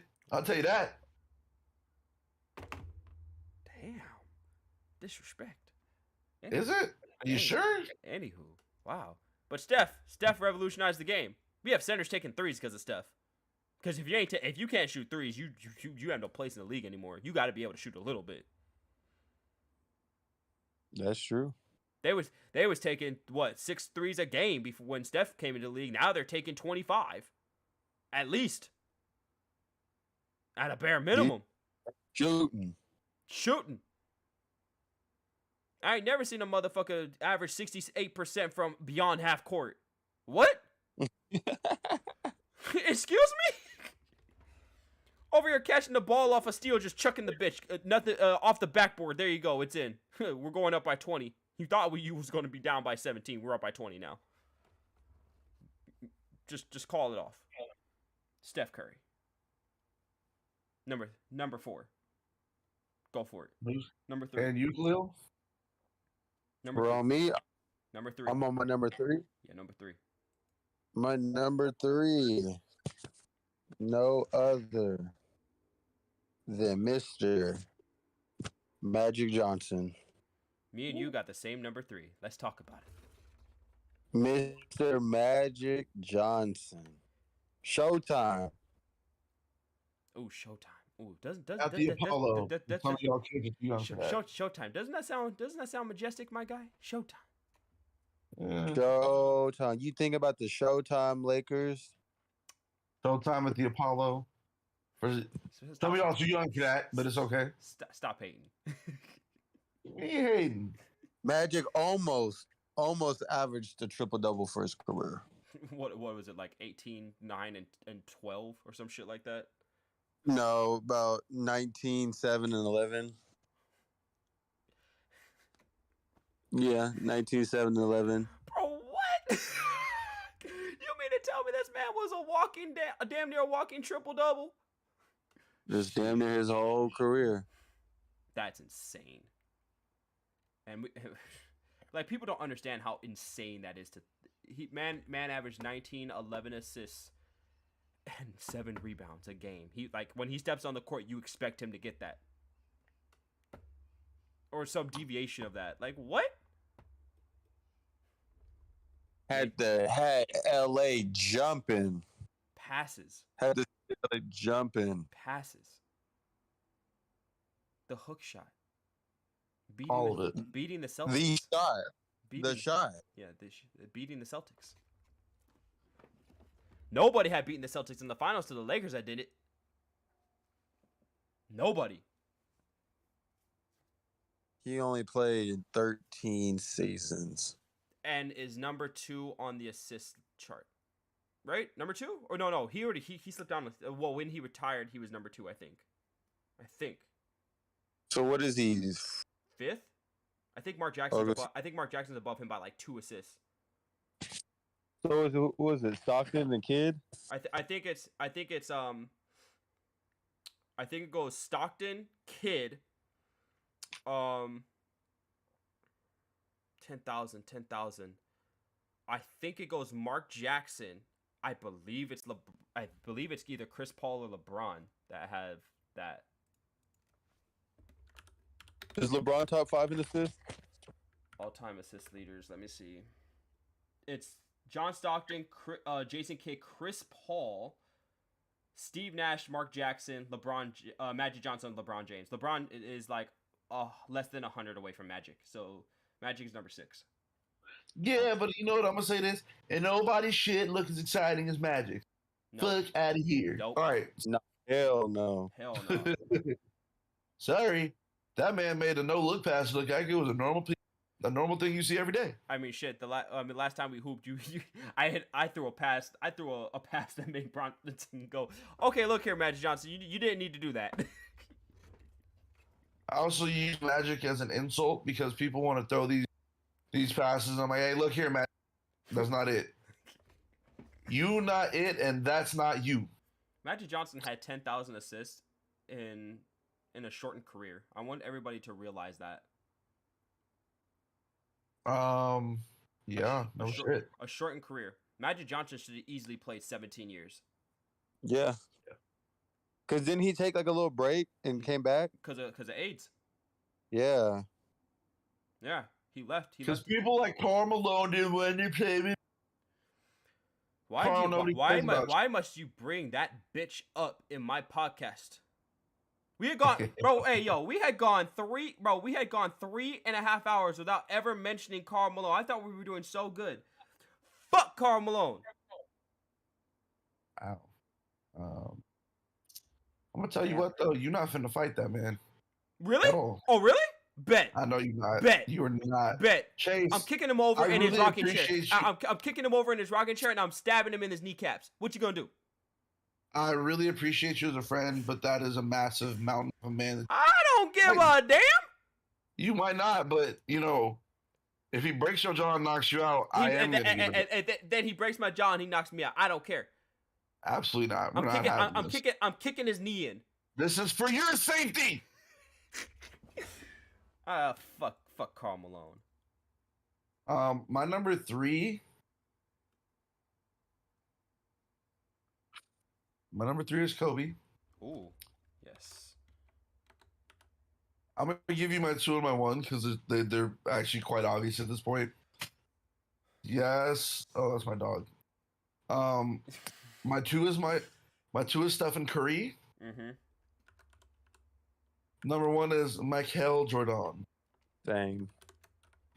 Okay, so you have No, LeBron's not on my list, but by the way, there's a reason for it. When I put it up there, LeBron is one of the most impactful players ever. When I got into my top 5, and I started considering things that you do off the court, he's done quite a lot of good off the court. Oh, yeah. Yes. impacted starting so a much. school, funding college education. LeBron is that guy. Owning real, like, you know, Getting crazy with the business profile. yeah, owning, yeah, plethora of business. I'm gonna tell you all this. When LeBron is done, LeBron probably gonna be like, it's probably gonna be like a number one would be LeBron, but this is why. I'm gonna say something. A lot of people are gonna be like, damn, B, you gotta. You're cutting in and out. Impactful players, I just don't feel like LeBron is so impactful at this point. Putting him on this list would be like randomly wrong. So, like, let's put this in perspective. LeBron has done more for the game and the stuff off the court than Michael Jordan should have done. Oh, we're no, you know what? You know I didn't bring up with LeBron. I forgot His political activism. No, fuck that. What he did for the game. I'm just talking about what he did for the game, bro. He player movement. The free agency. Yes. So we've talked about that though. So like, I mean, hasn't been said. Yeah, it hasn't been said, but it wasn't said today. But it feels weird, and I'm gonna tell you fellas this. It does feel a little weird to put him on this list at all, because I there's parts of me that really can't quantify his impact on things. Like as a player, sure, but like what he does off the court and outside of the game is way more important in my opinion. The legacy of this is going to be things that like our kids see. Yeah. You know what I'm saying? So like I give my 2 and my 1 as Steph and Mike. LeBron is like LeBron is separated on his own. Okay. That's how I put it. Because I haven't seen anybody who's willing to use their platform to speak up since like Muhammad Ali in stature, like LeBron is now. LeBron is helping players diversify their portfolios so that when they retire, they're not broke. Doing a lot for the game. Yep. He started schools. He's funded college education. And oh, by the way, things that don't get mentioned. LeBron's not had a blemish on his record. Not being caught cheating, not being caught arrested with drugs or nothing. Like my boy is really just and takes care of business and takes care of his family, and I love it. I got nothing against LeBron, but I'm not gonna put him on this list because he's literally separate from everybody. LeBron has done more for the community than has ever thought about doing. Okay. We understand. So like, we understand Steph's impact. My LeBron pick is a stratospheric pick. It would be weird to stick him on a list at this point.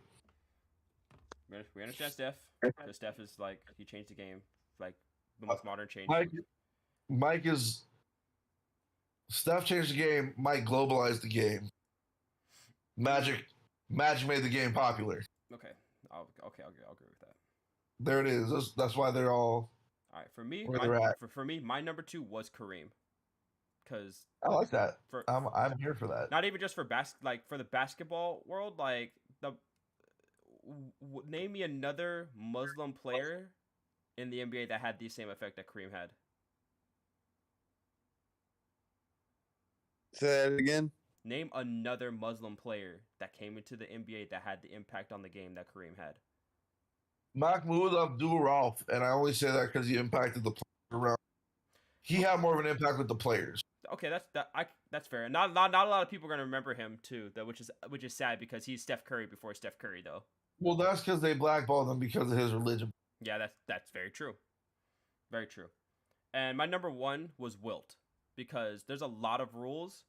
A lot of the base rules in the NBA are because of this man.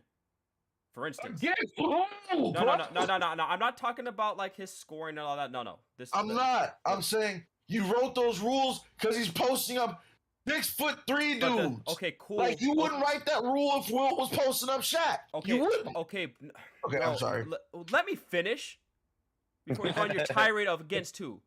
I can't. It's because of him There's one rule in particular that I find astounding that I never even thought of it until someone said it. Like, I forgot who said it. Like, I was just scrolling through Instagram one day and someone said it. I was like, you know what? I really never have seen anybody try that. Maybe that's why. You know, you cannot throw the ball over the top of the backboard as a lob. That's technically a violation because they used to do it with Wilt all the time, and because he would just catch it over everybody and just dunk it because he had a 45-inch vert at 7 feet. Or is it because he played 6'3" guys, and there's no way for Bronson, them to go up there? Bronson, I'm gonna mute your ass if you keep on bringing that up. Just also, they made it to where you can't jump to dunk a free throw. That's actually a rule because of him, because he actually used to exploit that rule. They widened the lane to 15 feet because it was too small because of him. Because I think there was like certain rules, like charges and all that like he was exploiting as well. You can't. What was the other one? Will to hell. That's all I'll say. Literally, a lot of the rules, a lot of the like base core rules that we think are base and core for us as a basketball player are because of Wilt. There are rules in place because of Wilt. Why? Like you can say what you can be begrudgingly about it, but Wilt literally changed the game at its core. We play the game of basketball now because of how things shaped out because of what Wilt did back then. Now, and also outside of the game, Wilt was also a very big advocate. So you can't just say like he was just a basketball player, because I can argue that Mike is just a basketball player because like there's a lot of shit that Mike has done outside of basketball that he just doesn't give a shit about anybody else other than himself. Wilt was actually advocating for, like, you know, with Muhammad Ali and, you know, with Dr. Martin Luther King Jr., he was at rallies with them. So, like, basketball wasn't just his only thing. So, as far as being an impact player and his impact person in his community, Wilt and Kareem are number one and number two, especially, you know, for the times in which they were living. Like, bro, they took Muhammad Ali's title away because he didn't want to fight in a war. He went to court over that. Lost his prime. Imagine if they had done that to Wilt or Kareem. So that's why I say, like, Kareem, they outlawed dunking.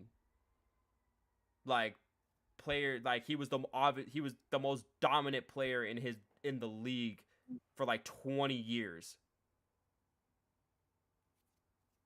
Like, Wilt was doing the same thing. Like, Wilt and Bill Russell were practically running roughshod over the league up until Kareem got there, and then Kareem was like, "Nah, this is my shit." Again, I'm gonna let you have your shine on this one. I mean, but you can't. I mean, the game would look a whole lot different if Wilt hadn't came around. We would have a 10-foot lane. The lane, yeah. the lane wouldn't be as wide as it is now. You know why they did that? Because Wilt was so fucking big. And they were so fucking small. I mean, okay, but then again, the game caught up to, like, the height wise with him.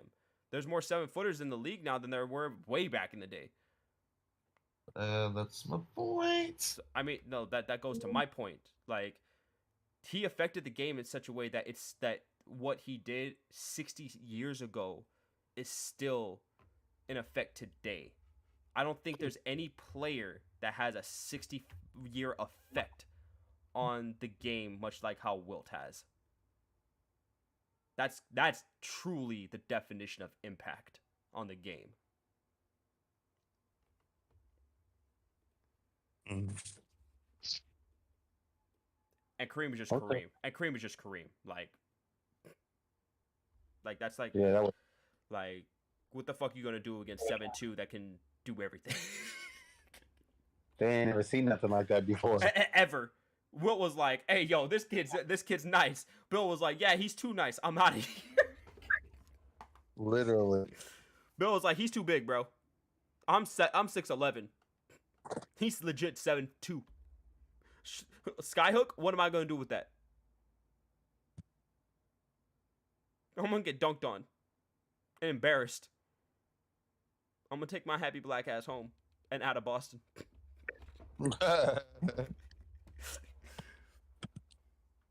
All right. Must we talk? Do we have to?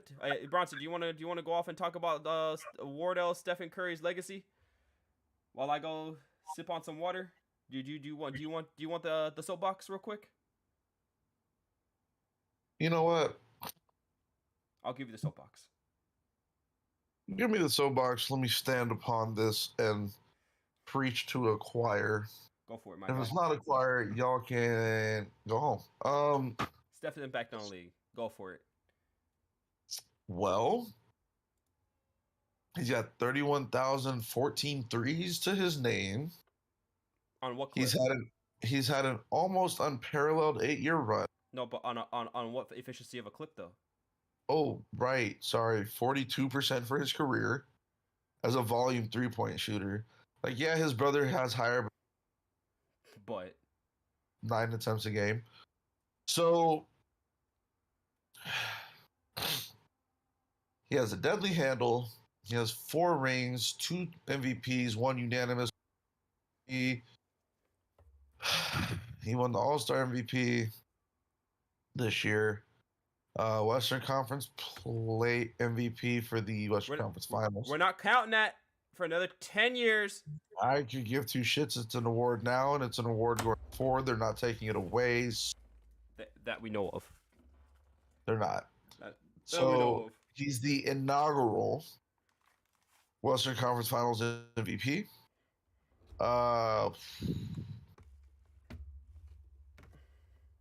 He has cemented LeBron having a losing finals record for the rest of his. He's the reason why Chris Paul hasn't won a ring. Damn. So, Khalil, I'm here for it. Let's see. He brought the Warriors from a place of relative obscurity to title contenders year in and year out. They took a couple injuries in there, but that's been their thing. Now he is being talked about top 10 player in the league all time. He's changed the entire way that guys played offensively, but defensively, he's changed what it means to have to play defense. Against he makes teammates better. Who are you against? Who is better? Everybody. Who are you playing defense on? Steph? How? Basically, if you want me to summate his legacy in the league, Stephen Curry was barely a 3-star recruit in high school. Now that man is top 10 NBA player all. Let y'all do that math.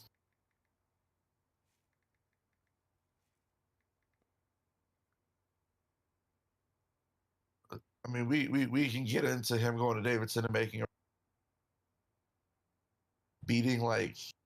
losing to Kansas, who would eventually go on to win that. But he also took out Georgetown in that Georgetown. That Georgetown team was actually good. Yeah, that's what I'm saying. Georgetown. Damn. Georgetown.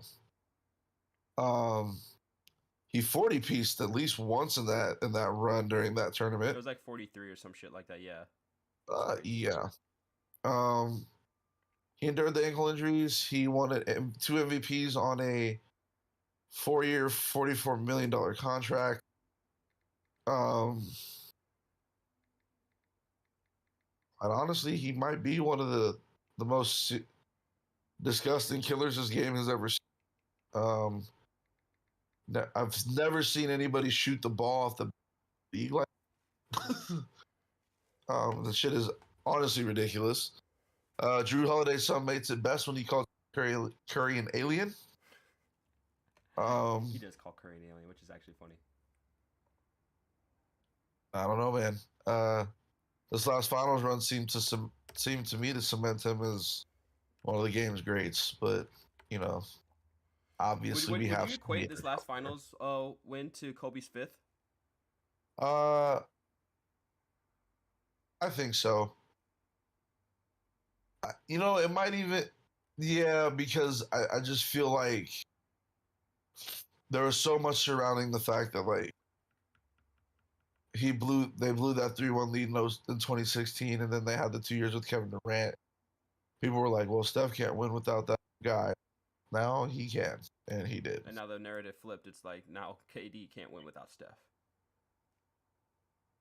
Insane. Jesus. KD has played with. Bro, I'm gonna be honest. You know what? I may Three not Hall like. of Fame I may not like guards. the guy, and I have vehemently,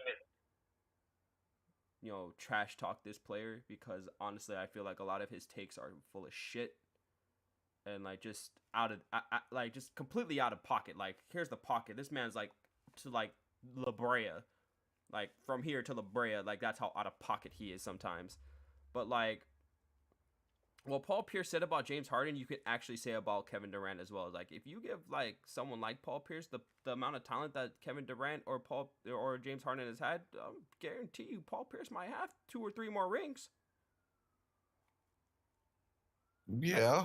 Like, think about it. Like, Kevin Durant has played with prime Russell Westbrook.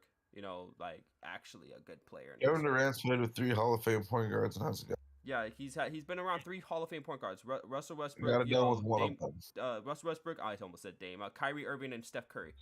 Like, What more do you need? Like, how much more do you need? And like, people have always spit this at me, like, "Oh, Steph has Hall of Fame teammates." Yeah, they drafted. There was no. that's not his fault. That was not trades. That wasn't his fault. He's also a Hall of Fame player. What's your point? And actually, if you ask me, Klay Thompson and Draymond Green are. Steph is not playing Golden State. Facts. If Steph Curry does not play for the Golden State Warriors, if he gets drafted by the Kings, Steph Curry is still a Hall of Steph was Famer. never getting drafted by the King. No, they had the Steph chance. was either They had the chance. No, Steph was going either to the Knicks or the Knicks. Actually, he was supposed to go to the Knicks.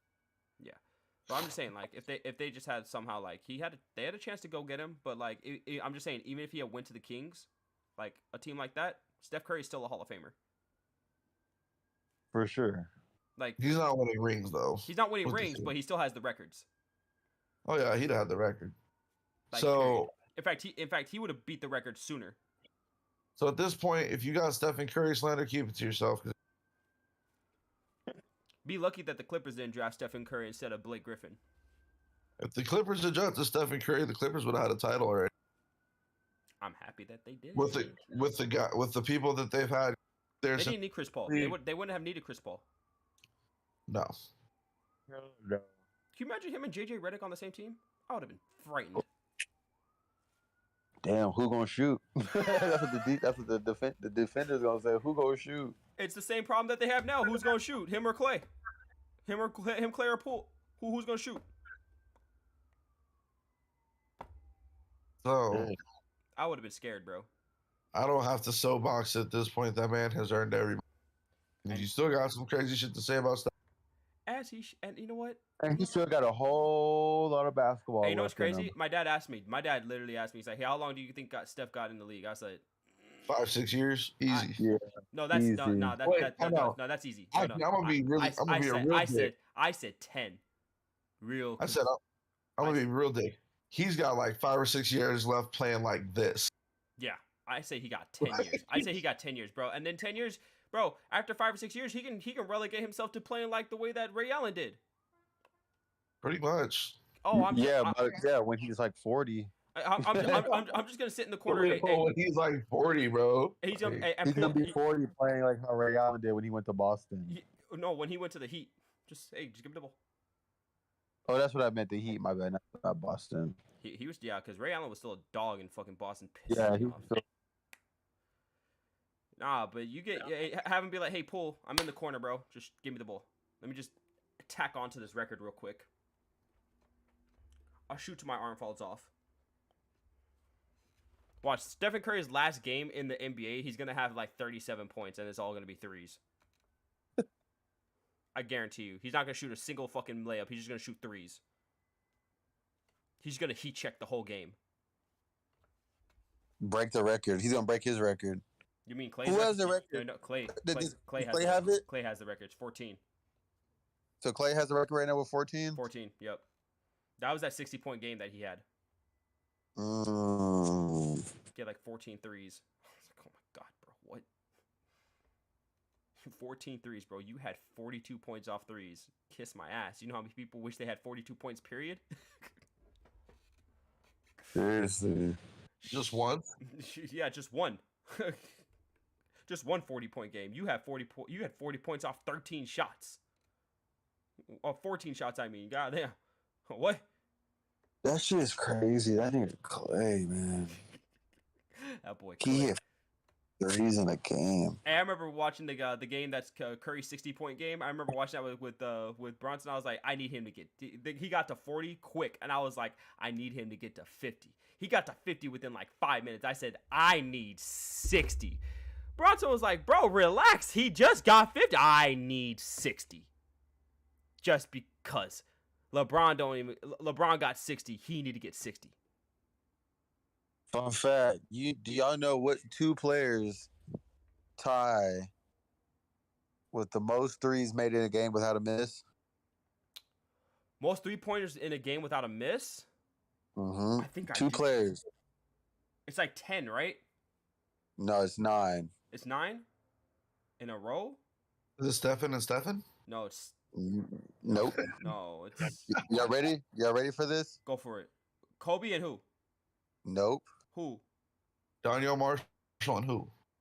Ben Gordon.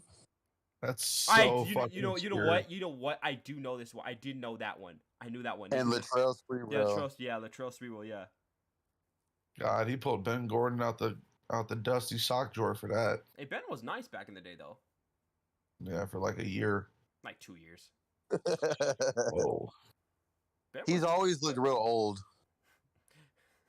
Was it because he was balding, dude, at Wow. 22? Wow. Hey, you need to quit. I'm He's not. always looked Yeah, like yeah. he was old as hell. You're outlandish for that. No, Chase. Tell me I'm outlandish because I looked at the back of that man's head and was like, damn, I thought you was 20. Hey, you could say the same thing about Rashid with his bald spot. A spot, not the whole head. The bald spot. Like I said, the bald spot. Like it's straight I'll on the make fun of crown. that man's alopecia. Look, every Will time Smith might hey, smack hey, the shit shut out up. of you. I knew you were going to bring it up. I'm here. All right. All right. Well, that's it for today.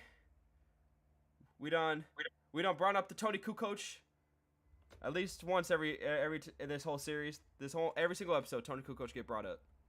And now He gotta continue to get brought up until he gets his flowers. All right, continue. Hey, so just know against who though? Against who? Against who? Hey, yo, we need tank tops for that though. Like when we go hooping, like that's gonna be our uniform. Against who? I have really created an audible clippable. So proud of myself. Because who knew I had it in me? Against who? Against who, bro? That's so funny. That's all your friends saw, Khalil. I'm here for that. Hey, man. That's hilarious. Thanks to everybody that came through, gave us a like, commented on the stream. Appreciate all of you. Be sure to like and subscribe. If you want to follow us on Twitch, we are on Twitch. We are twitch.tv/the_rage gamers. Usually Quacks is there. I'm usually here streaming on YouTube at this channel for gaming. Monday through Friday, usually we're at one of the two, or we're at both. Yeah, if you want to get in our Discord and talk some mess to us, hey, let me know. DM us. We will have the socials at the end of the podcast when we go offline, and yeah. I'll be creating sports Twitter just for this. Oh shit, I love it. All right. Exactly. And another thing, if y'all got any topics, ideas, things y'all want us Please hit us to up. do, let us know. We still trying to get the hang of this. We just getting started. You know, it's gonna be a whole. I just want to shout out someone, Khalil's boy, who wants to think this mess that Larry Legend's better than Kobe and KD. The smoke is yours, dog. Both court. You were due here 2 weeks ago, my guy. This is the call out. I'm gonna go ahead and put you out here, Evan Clellan. If you watching this, quit That's the ducking call out. the smoke. Quit ducking the smoke. My boy is ready. Look at him. Stop ducking the smoke. Come on. Come talk your shit. Give us valid points. We want to hear your reason behind the Let me stupid shit. let me just put it to you like this: who's the only player in the history of the NBA that got 2 numbers retired at the same time? Come on. Oh, I'm You know sorry. what? Oh, well, I I'm sorry. got news for your boy Khalil. Since he likes that LeBron, all right. My boy Steph done tarnished your whole finals record, boy. So come get on here and talk about it, cause you gotta. Wait, is this the same guy? Wait, this is the same guy? Wait, this is the same guy? Same guy? This is the same guy who's a bronze sexual. The same guy who thinks Larry Bird was better than Kobe and Kevin Durant. My thing is, hold on, bro. I'm gonna say this. No, don't hash it. Don't hash it. This man will come on this show before you start talking any more mess, Chase. He will come on this show and he will face judgment like the peasants he is for those opinions. And he's gonna have to face it, and he's gonna have to deal with it. Because I know you're ready. You've been ready for a couple weeks now. And if anybody wants to debate any of us on anything, on any topic relating to basketball, anything basketball, we can talk about college. We can talk about anything. Hell, we could talk about Rutgers and Rutgers Park, whatever. If you want to talk about that, if you want to talk about Drew League, we can talk about Drew League. We can talk about anything. Yeah, be sure to hit us up.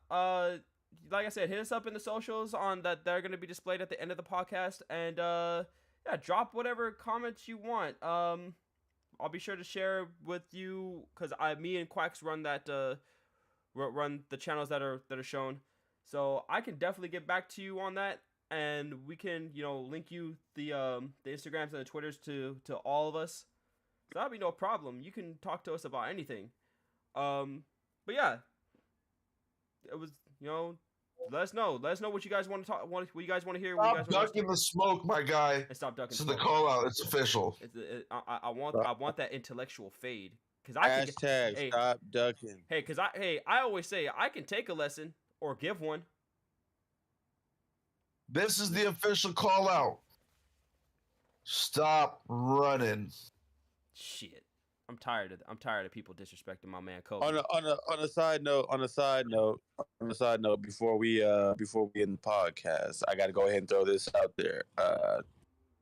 My boy Paolo Banchero played in the crossover today. He got 50 points. Dropped 50. Him, Chet, and fucking Jalen. Jalen. McDaniels. Yeah, dropped 50. All 3 of them. No, Chet had 30. No, Chet had 34 and 14. He almost had a triple-double. He had 8 blocks.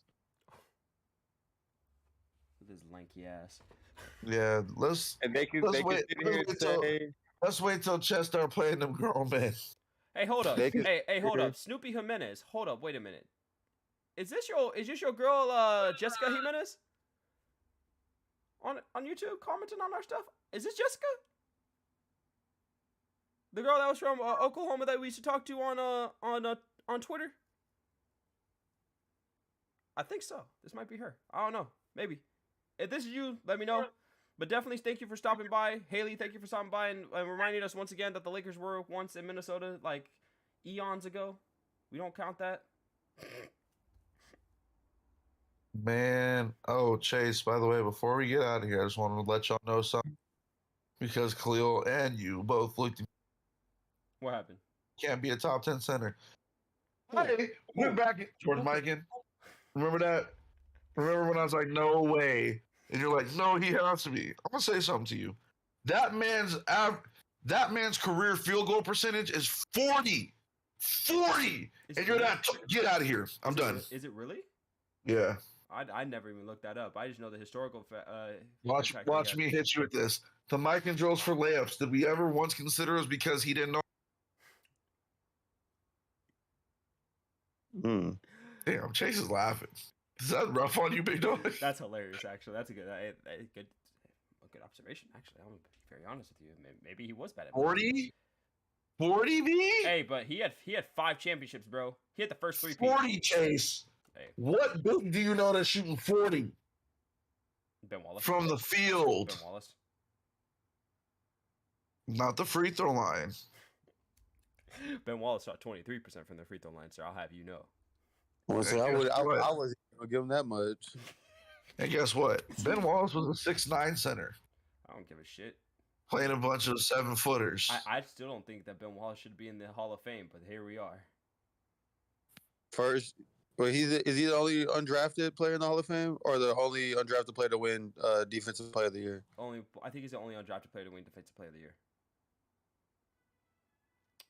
I think I think there might be some undrafted players in the Hall of Fame. We'll have to check that out. Sure there are. I'm sure there are. Well, I just needed to tell y'all that because y'all not gonna push Mike on me no more. That's fine, it's whatever. But you have to realize how many 7-footers are walking around in any age. So that's why there's so few centers. There's so few great centers, bro. That's why I was like that. Like Mikan has to be at least considered. Wait, hold on. Ben Wallace. Let me check this.